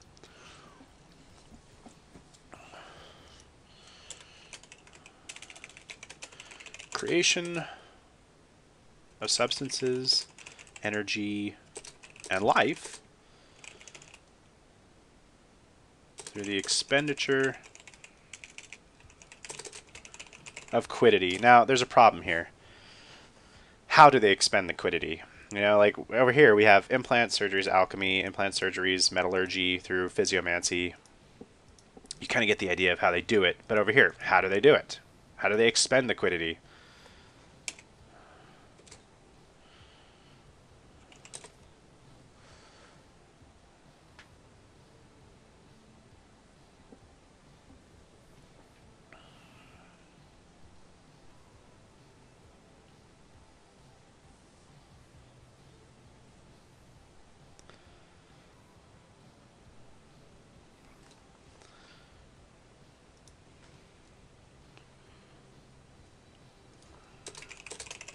I want time to be down here too. We'll have to talk about the arcane. It just doesn't fit in well. Like, these guys, that's pain channeling and blood magic. That's very primitive stuff. Like, that's below the House of Mal. It's like, if we could have a sophisticated form of that, like, think like, that kind of magic, but evolved like 1,000 years later, and that's what House of Mal should be playing with. Because that's what they are. They're playing with what we're playing with now. Implant surgeries, alchemy, changing their genetic structure, their bodies, their minds. They're moving into frighteningly new territory. It is. It's an indeterminate state of matter. It's a state of complete, chaos, but within a container of order. It exists in infinite potential. It's kind of a quizzical substance. It's philosophical. I like it. It's cheesy in that way. So, creation of substances, energy, and life through the expenditure of quiddity by...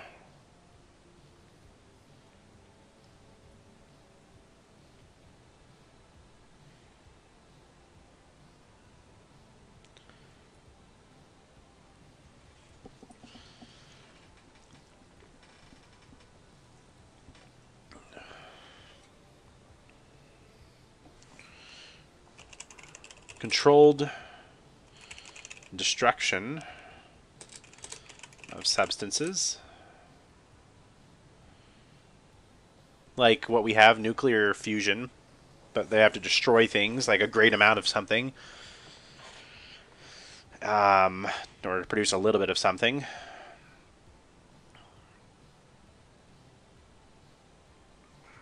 Something for blood magic. For sacrifices, what we could do with is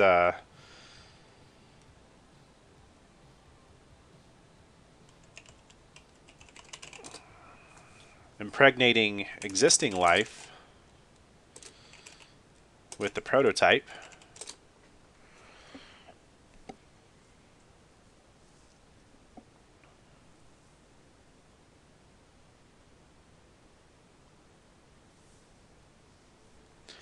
That might be good.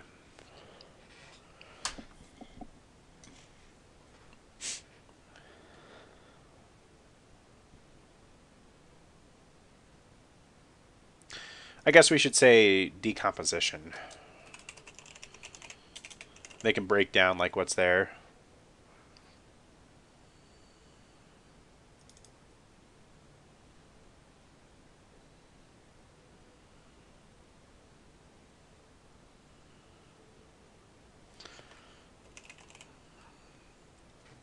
Controlled wasting, decomposition.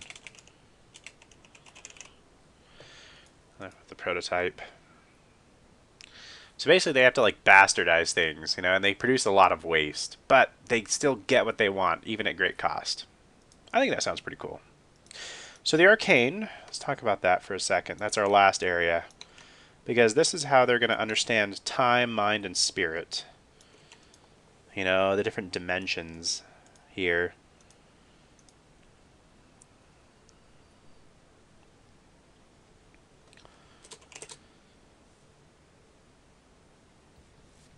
By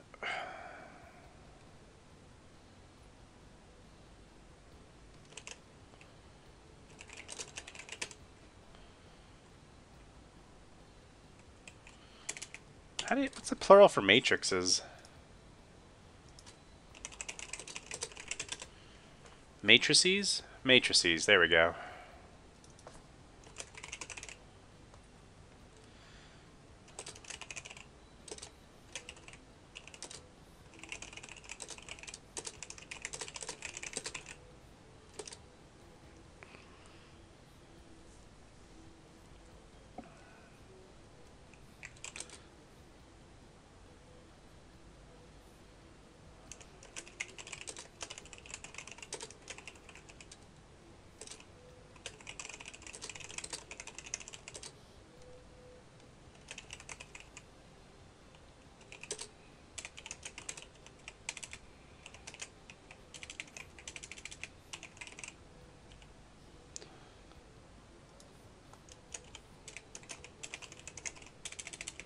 There we go. So the arcane is going to be a pretty fun and tricky place. It's the most abstract of all these. Like, we're kind of going from most concrete, physiomancy, vitacelerity, to more abstract, you know, transubstantiation, still using things that we can touch and feel and creating new things from that, you know, to the arcane that is like very out there. You know, it's the least House of Mal thing that exists, but it's the way they understand and organize their magic system.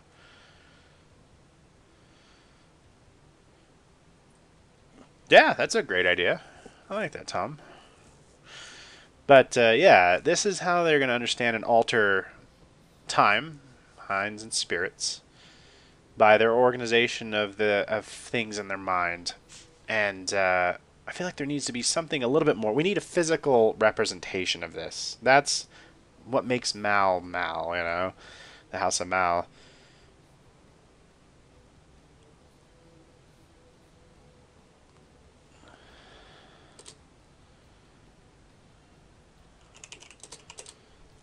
Found by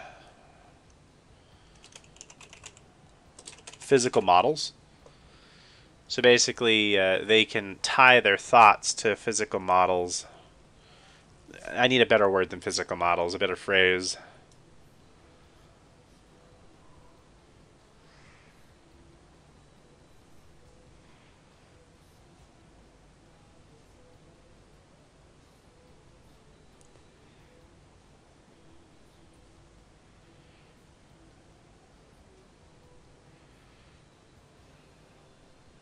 I guess that'll work, because we'll describe it a little bit better in the book. Living arcane structures that exist in their mind, but are linked by grimoires. I misspelled that. Grimes. The fuck? Grimoire. Grimoires. Damn it.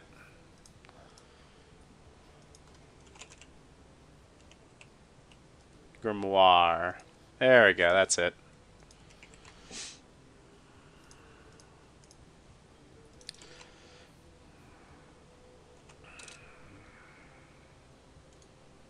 Can't believe you don't recognize grimoires.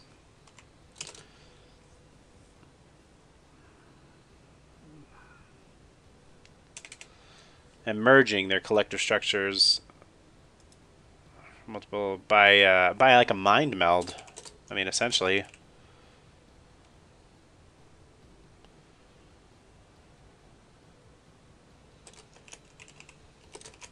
Forced schizophrenia.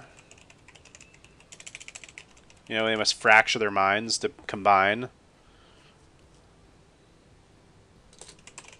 So yeah, horrible psychedelic procedures, you know, happening here.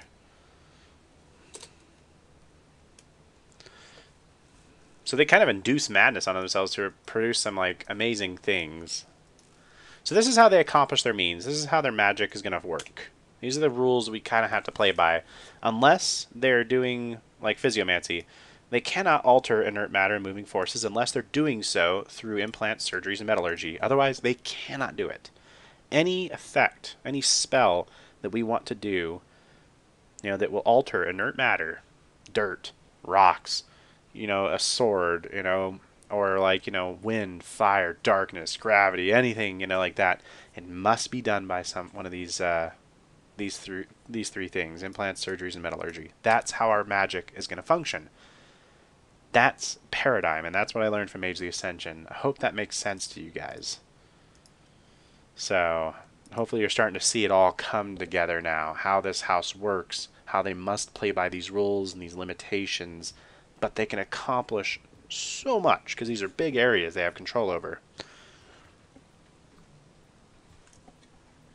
And they have to have many surgeries to be able to control like many different effects. I think it's more and more complicated when it comes to wizardry. So I think we've talked a great amount about the magic system. We kind of know what quiddity is. It's good enough for the book. That can go more in depth if we talk about it more in the House of Mal, like another book. But we have a great idea of how magic works. I hope you guys do, at least. So I think we're ready for our first chapter.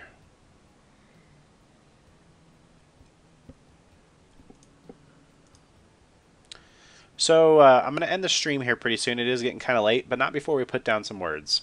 We've done too much fucking writing to not do, or it's too much, like, you know, writing of like our background and everything else to not do some writing of our book. So what I'm going to do is I'm going to go through here and detail our first chapter, broad strokes. And I need to like these broad strokes because from them, the rest of the story is going to flow out from the chapter.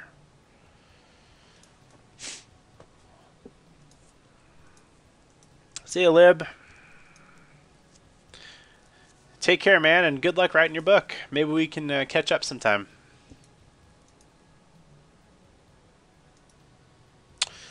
So, chapter 1, what's the chapter's conflict? Well, Nezzanarine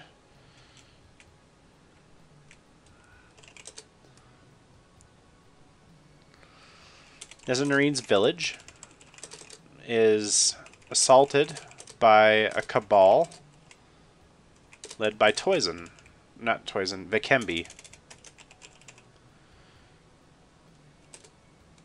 That much we know. That's already in her background. So the main conflict is about is about Nezzanarine being being indoctrinated.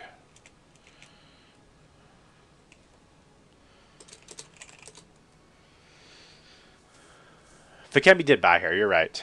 Sorry. Nezzanarine is being... Thank you. See all these like thoughts and everything you gotta keep it, you know, in line.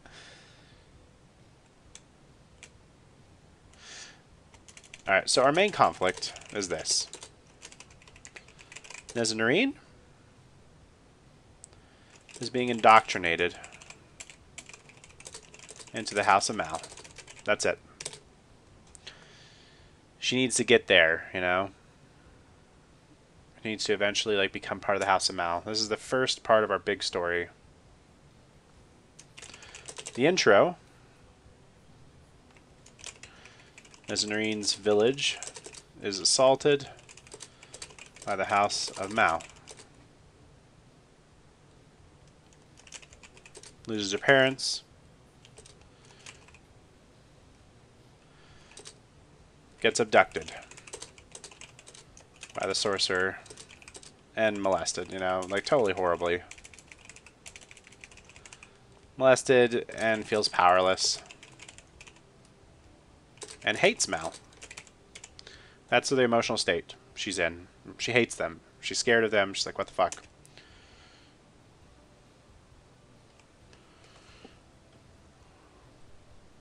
So this sets the scene. And then she's bought by Vikembi. That's it. Pretty easy to get into. So characterization. We're going to go with good old Nezzanarine first. Let's go with her reactions. And her traits. So, I mean, her reactions are going to be hostile, right? I mean, that's going to be a given. But a lot of people go into survival mode. I think she'll be compliant.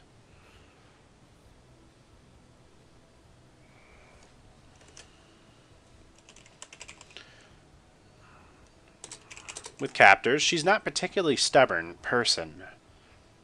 You know? She's determined, but she's not particularly, like, resistant. And that's kind of like her problem. That's a flaw. Compliant with captors. Even at her own harm. Yeah, I mean, you know, she wants to survive more than she wants to be herself, you know? Temporarily.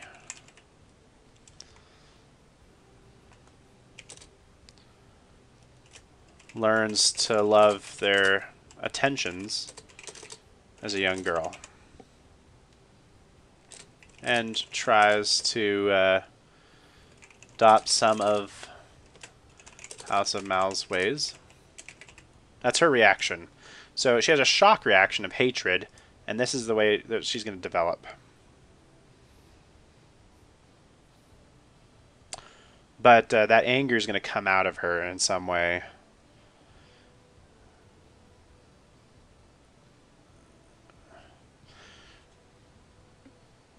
She is manipulative and jealous.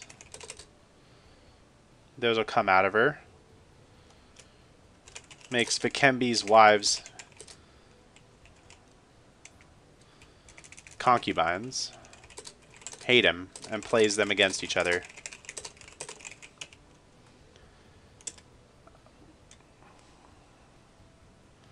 Wait a second. There we go. Let's give her something else, though.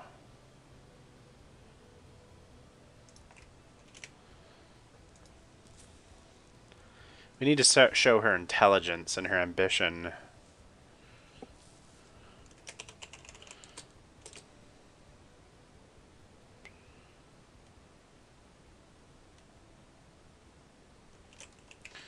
Let's just say she learns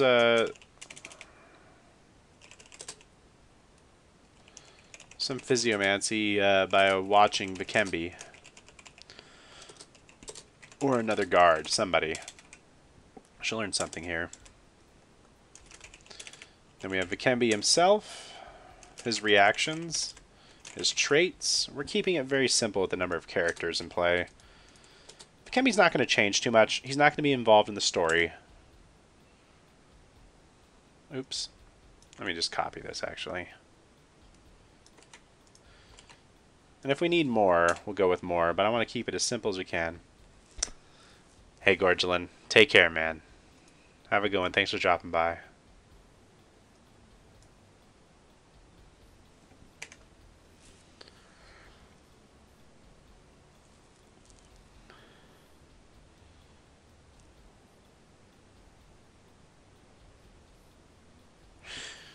Vikembi's reactions are...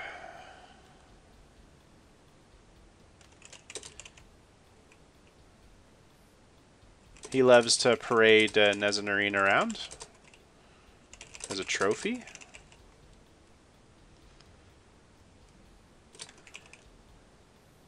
And wants her to be an icon of indoctrination.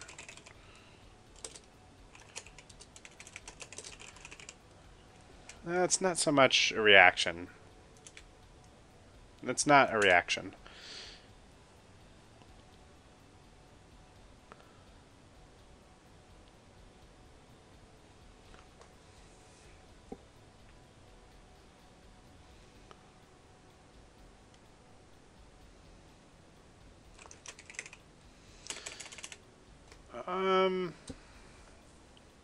He's not necessarily a bastard, but he's a bastardass.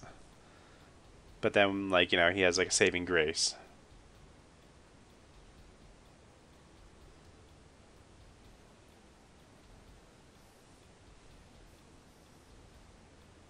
How does he react to Nezzanarine's presence?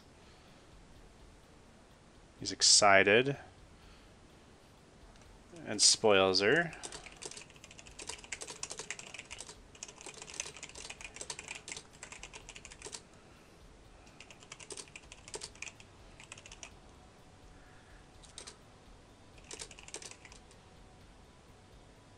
He has an ego. We'll say that much about him. Which is okay. It's a facilitator, because his ego is, you know, what he can be manipulated by. Which Nezzanarine does manipulate him. Women feel jealous. And concubines.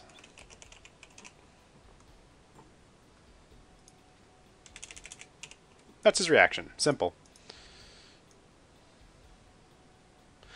His traits that we want to kind of develop are... he's kind of careless and aimless. And... and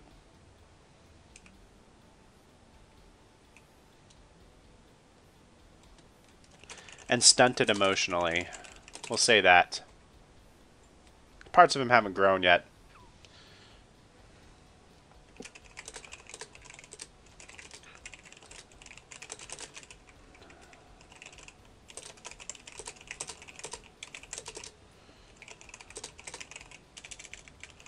Blames her for things that aren't her fault. Because it makes him look bad. Also, he is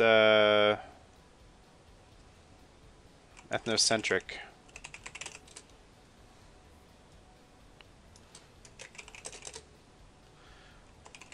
Wants to radically indoctrinate Nezzanarine to hate her people's backwards beliefs.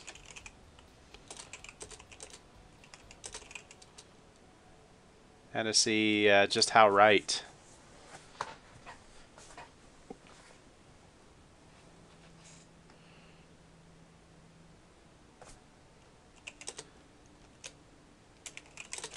Has saved her.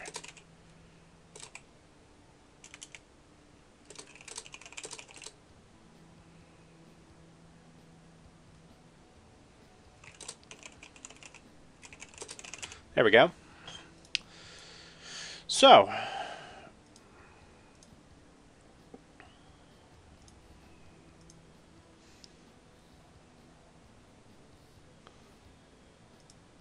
yeah, I like that, Tom. Yeah, he does.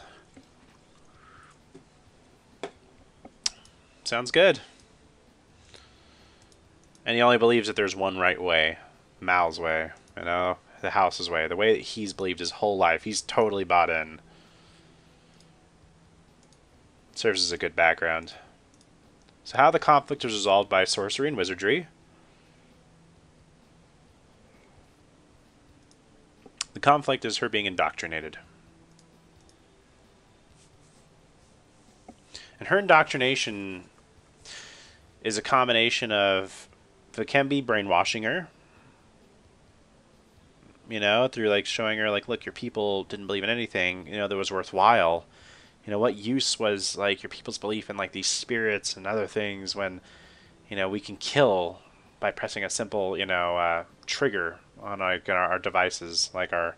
I still have to develop like some of the equipment that they're going to use, you know, or we can crush a man's skull with like our augmentations on our body, you know. So I think her defending herself and coming to realize the power of the House of Mal is really going to be how the conflict is resolved by sorcery wizardry. She's going to learn sorcery and wizardry. That's how it's going to solve it.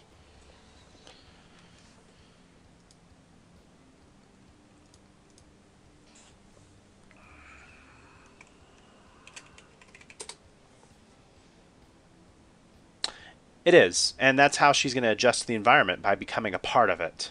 She adapts. Oops, 1 second. There we go.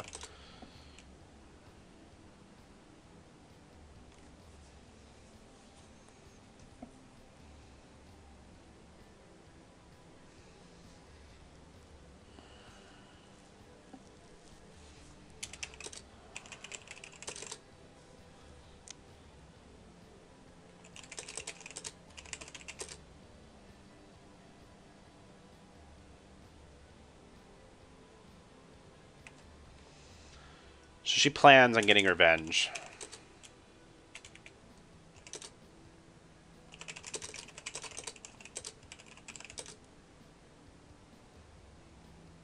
She makes a plan to get revenge on her molesters and other concubines who torture her.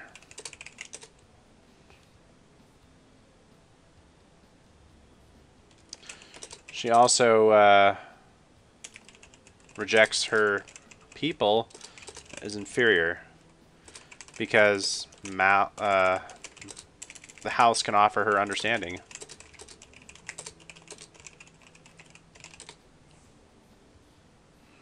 Yeah, something like that is going to be really good.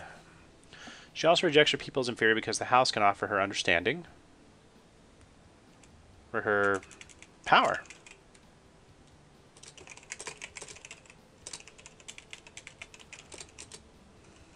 It's her circumstances, and that's what she needs. So she makes a plan to get back at everybody. And we'll explain the botched surgeries. I mean, she goes through some pain.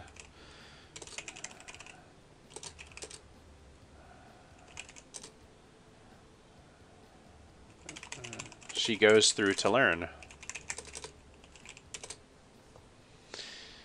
The climax. Her plan works really well. That's how I want it to happen, to get revenge on her tormentors. But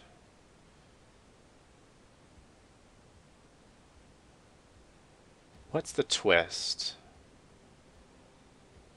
The twist will be that it gets Vikembi in trouble.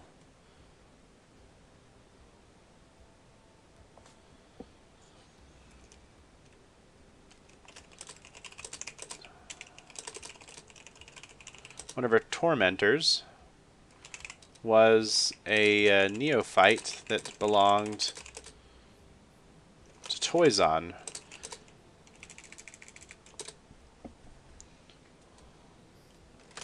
Toizon is enraged and demands her death as payment.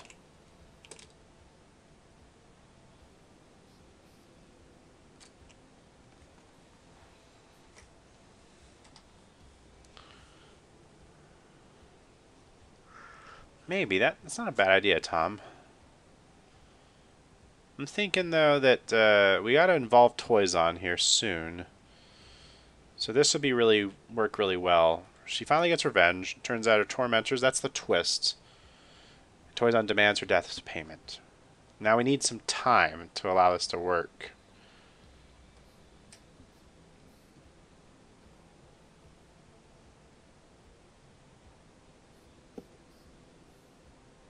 Now we were going to make Vikembi a good guy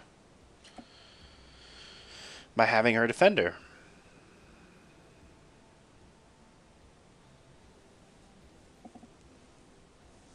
So maybe this twist won't work. To get revenge on her tormentors.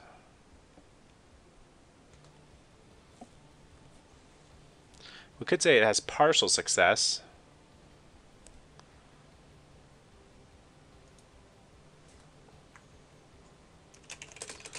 It has partial success. Tormentors bring their allies to pretty much, gang rape her to death. Yeah, they're just fucking mean. That's it. They want to ruin. They do this to, well, they do this for Toizon.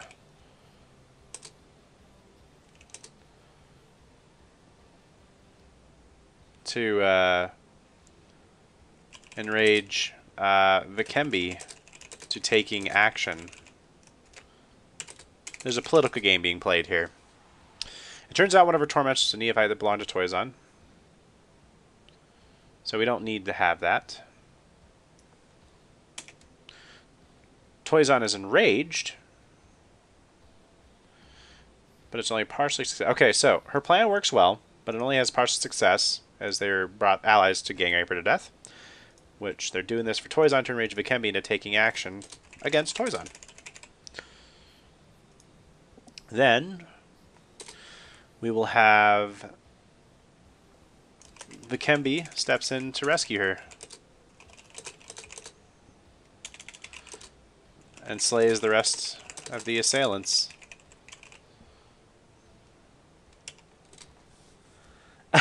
Poor Balti. Toizon is then enraged and demands her death as payment.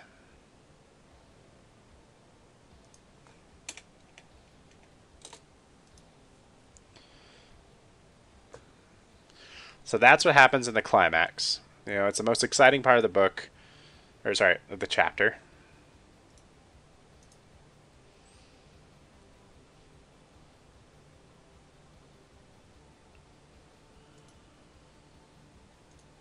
So now we have more characterization. How does it change the relationships? Let's go back and copy what we had up here. So we've had the big things happen. Now have some time. We'll give them time before things are happening. That way they don't happen too fast. Nezzanarine finds herself reluctantly grateful towards Vikembi. And is actually in love with him. Puppy love, like, you've saved my life. I feel like I should owe you. It's not mature love, it's just a very young love. That someone cares for her. Since someone cares for her.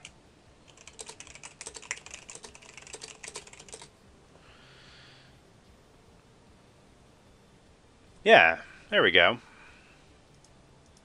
Pretty much how it goes. So her traits that I want to develop in this next scene would be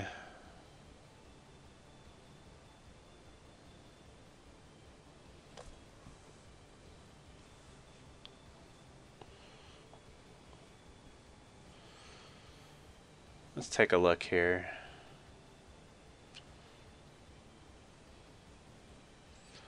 Reluctantly grateful and is actually in love with him. Someone actually cares for her.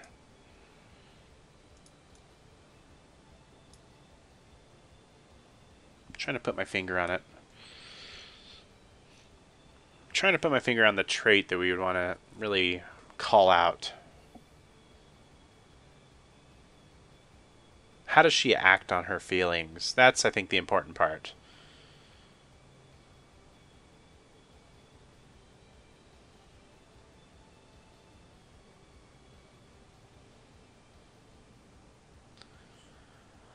That's a little bit too logical, Tom, to be honest. I totally see that. You know, she's very ambitious, and but she's also emotionally scarred, and she has a huge void in her. She lost her family, lost her father, lost everybody. So, what is love? Why does somebody care for me? Why would he protect me, you know, when he's risking everything? He's a sorcerer. Like, he's so far above me. Like, why? Like, you know, she's actually taken back. And that's going to be hard to make believable. Like, all that I said right there, it doesn't have any backing behind it, so it sounds weak.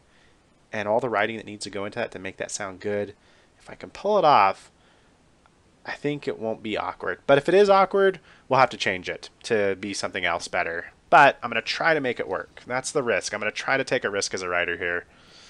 We'll see.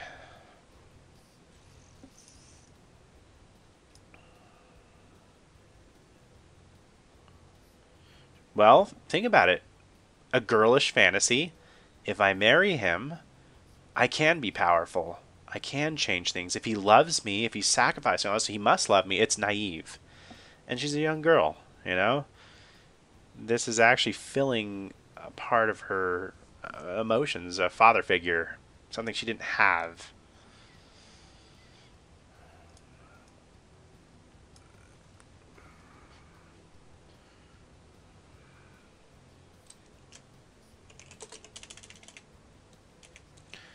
What is that called? I don't want to call it like a code. Maybe it is like a codependence in a way. She's very independent with like certain things and logical and ambitious, but no, I don't want to develop codependence. I can't pull that off really well. It's a need for validation. It's a damsel in distress-ish moment. It's an Oedipus complex-ish. How does she express this emotion? How does she try to like seduce him to love her?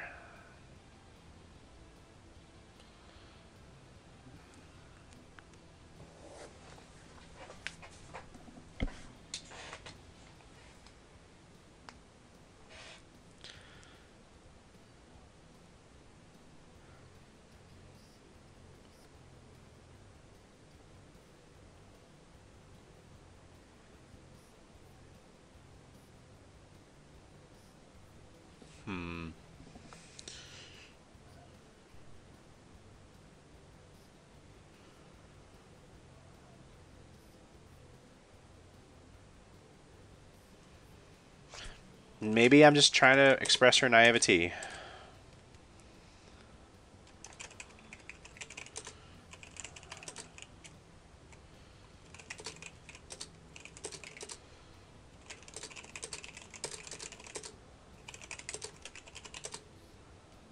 Since Vikembi is sacrificing so much to protect her. She's naive. And her ambition.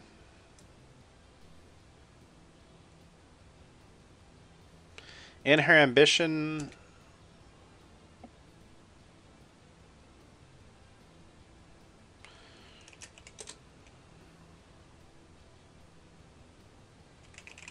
she wants Vikembi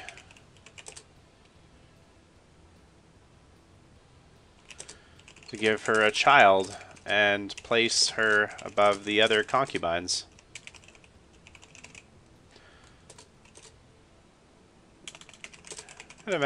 So she can eventually marry him. For more power. So yeah, that's her ambition. Vikembi is terrified. He's a guy that just went from having it all, you know, doing really well, to now he's about to have a fucking throwdown with another sorcerer who's just as powerful as him in his own little kingdom of power, and it's scary. He's terrified and surprised at his situation. Terrified of losing so much over Nezzanarine.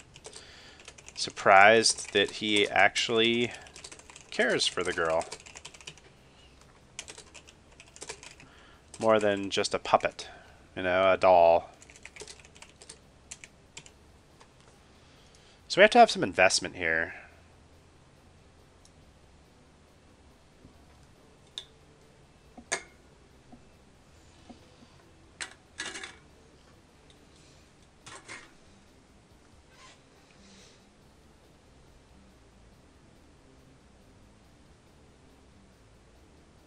We haven't really done that much on Vikembi for character development. We'll have to go back for that.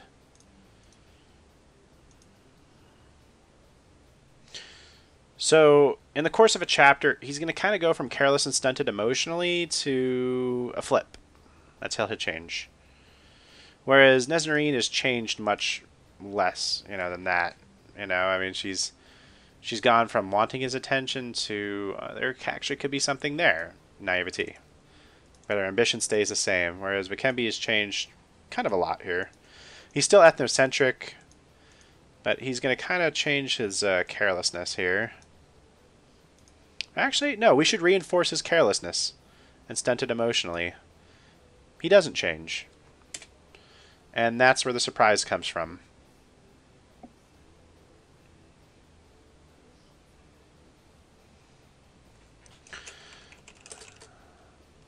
He's unable to determine, unable to fathom what he exactly feels for Nezzanarine. Her seductions make him angry, and her seductions make him angry that she thinks he cares for her beyond just a trophy, affirming his feelings. Not at all. She's not that way at all. Well, this is just the first chapter, man. She's obviously going to move beyond that. She's trying to fill a hole in her life. You know what I mean? And in her naivety, don't we all? We make that mistake, we get hurt, we realize we need to be independent, we need to rely on ourselves. This is her path to that. You know, she was a girl when it started. She's going to grow up a little bit, and then she's going to be set on her own here in a bit.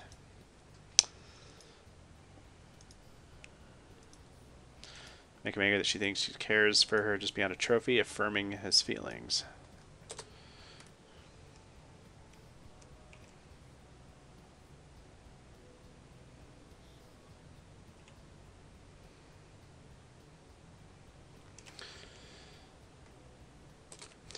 So he has sex with her to dominate her, but she is just confused by, like, the assault, pretty much. But thinks this is just the way he is. And then I think that'll be good enough for this scene. You know, exploring the characters and the way they are. Well, actually, maybe we can develop the ethnocentricity a little bit more.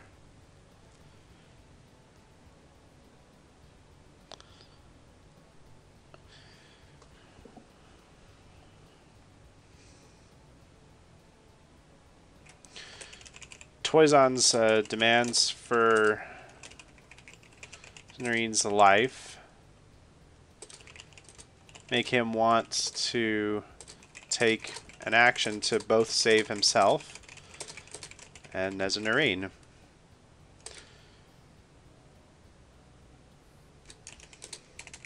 He then makes the decision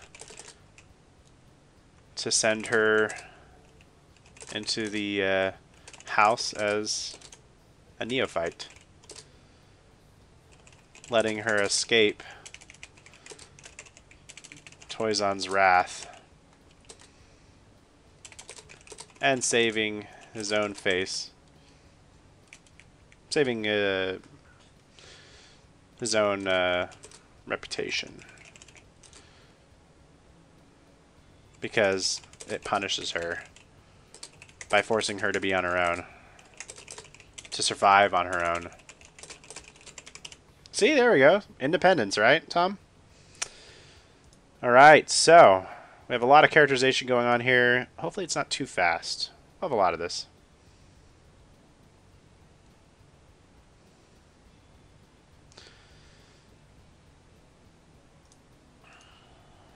A little bit. You're close on that, yeah. Definitely.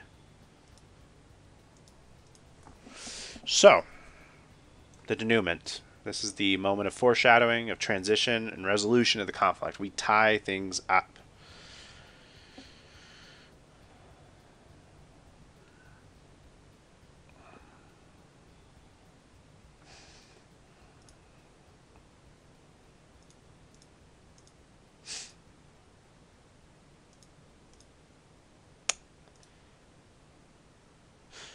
So let's start with Nezzanarine.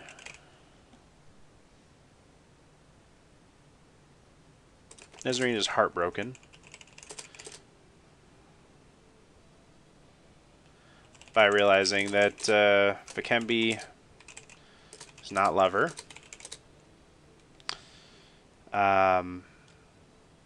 She is extremely afraid.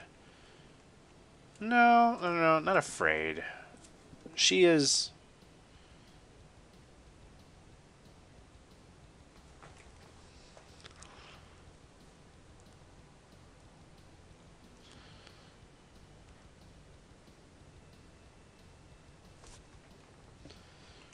She is terrified that Toizon is going to kill her when she enters the house as a neophyte.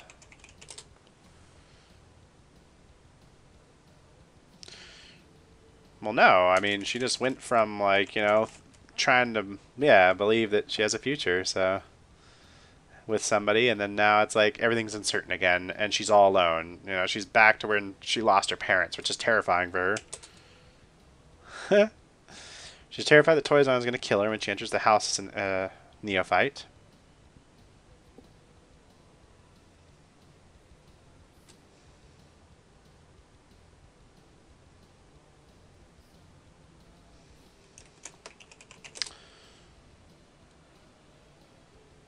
Vikembi believes... Well, I don't know. This is the problem. Do I want to expose multiple viewpoints here? I only want to have the camera focus on characters that are around Nezzanarine. She is the star of the show. So I don't want to like go looking at Toizon over here and Vikembi over here. It's just Nezzanarine, so if she's around them, then it'll be good. Maybe she has a chance to meet Toizon before this is over. But we need some transitioning. And we're getting rid of Vikembi as the only other character, really, besides like some no-name tertiary characters. So she's heartbroken that Vikembi does not love her. She's terrified that Toizon is going to kill her as she enters the house as a neophyte. And,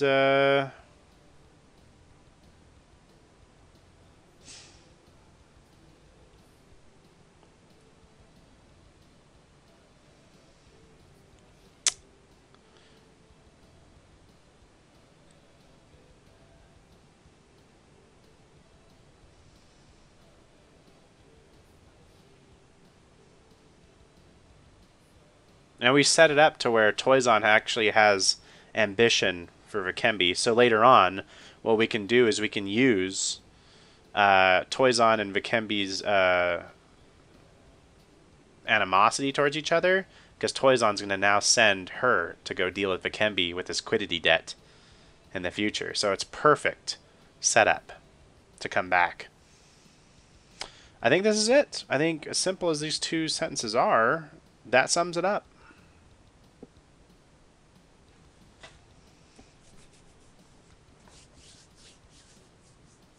So this is the first chapter. This is the brief outline. Tomorrow, I am going to actually start writing the first chapter. We have our outline, so now we can go ahead and start popping stuff in. We'll write it out, get all the character and dialogue and scenes. The first chapter is going to be about anywhere from 20 to 30 pages long. So the whole book should be about 300-ish pages, maybe a little bit more, as each chapter is going to kind of follow that format of 20 to 30 pages.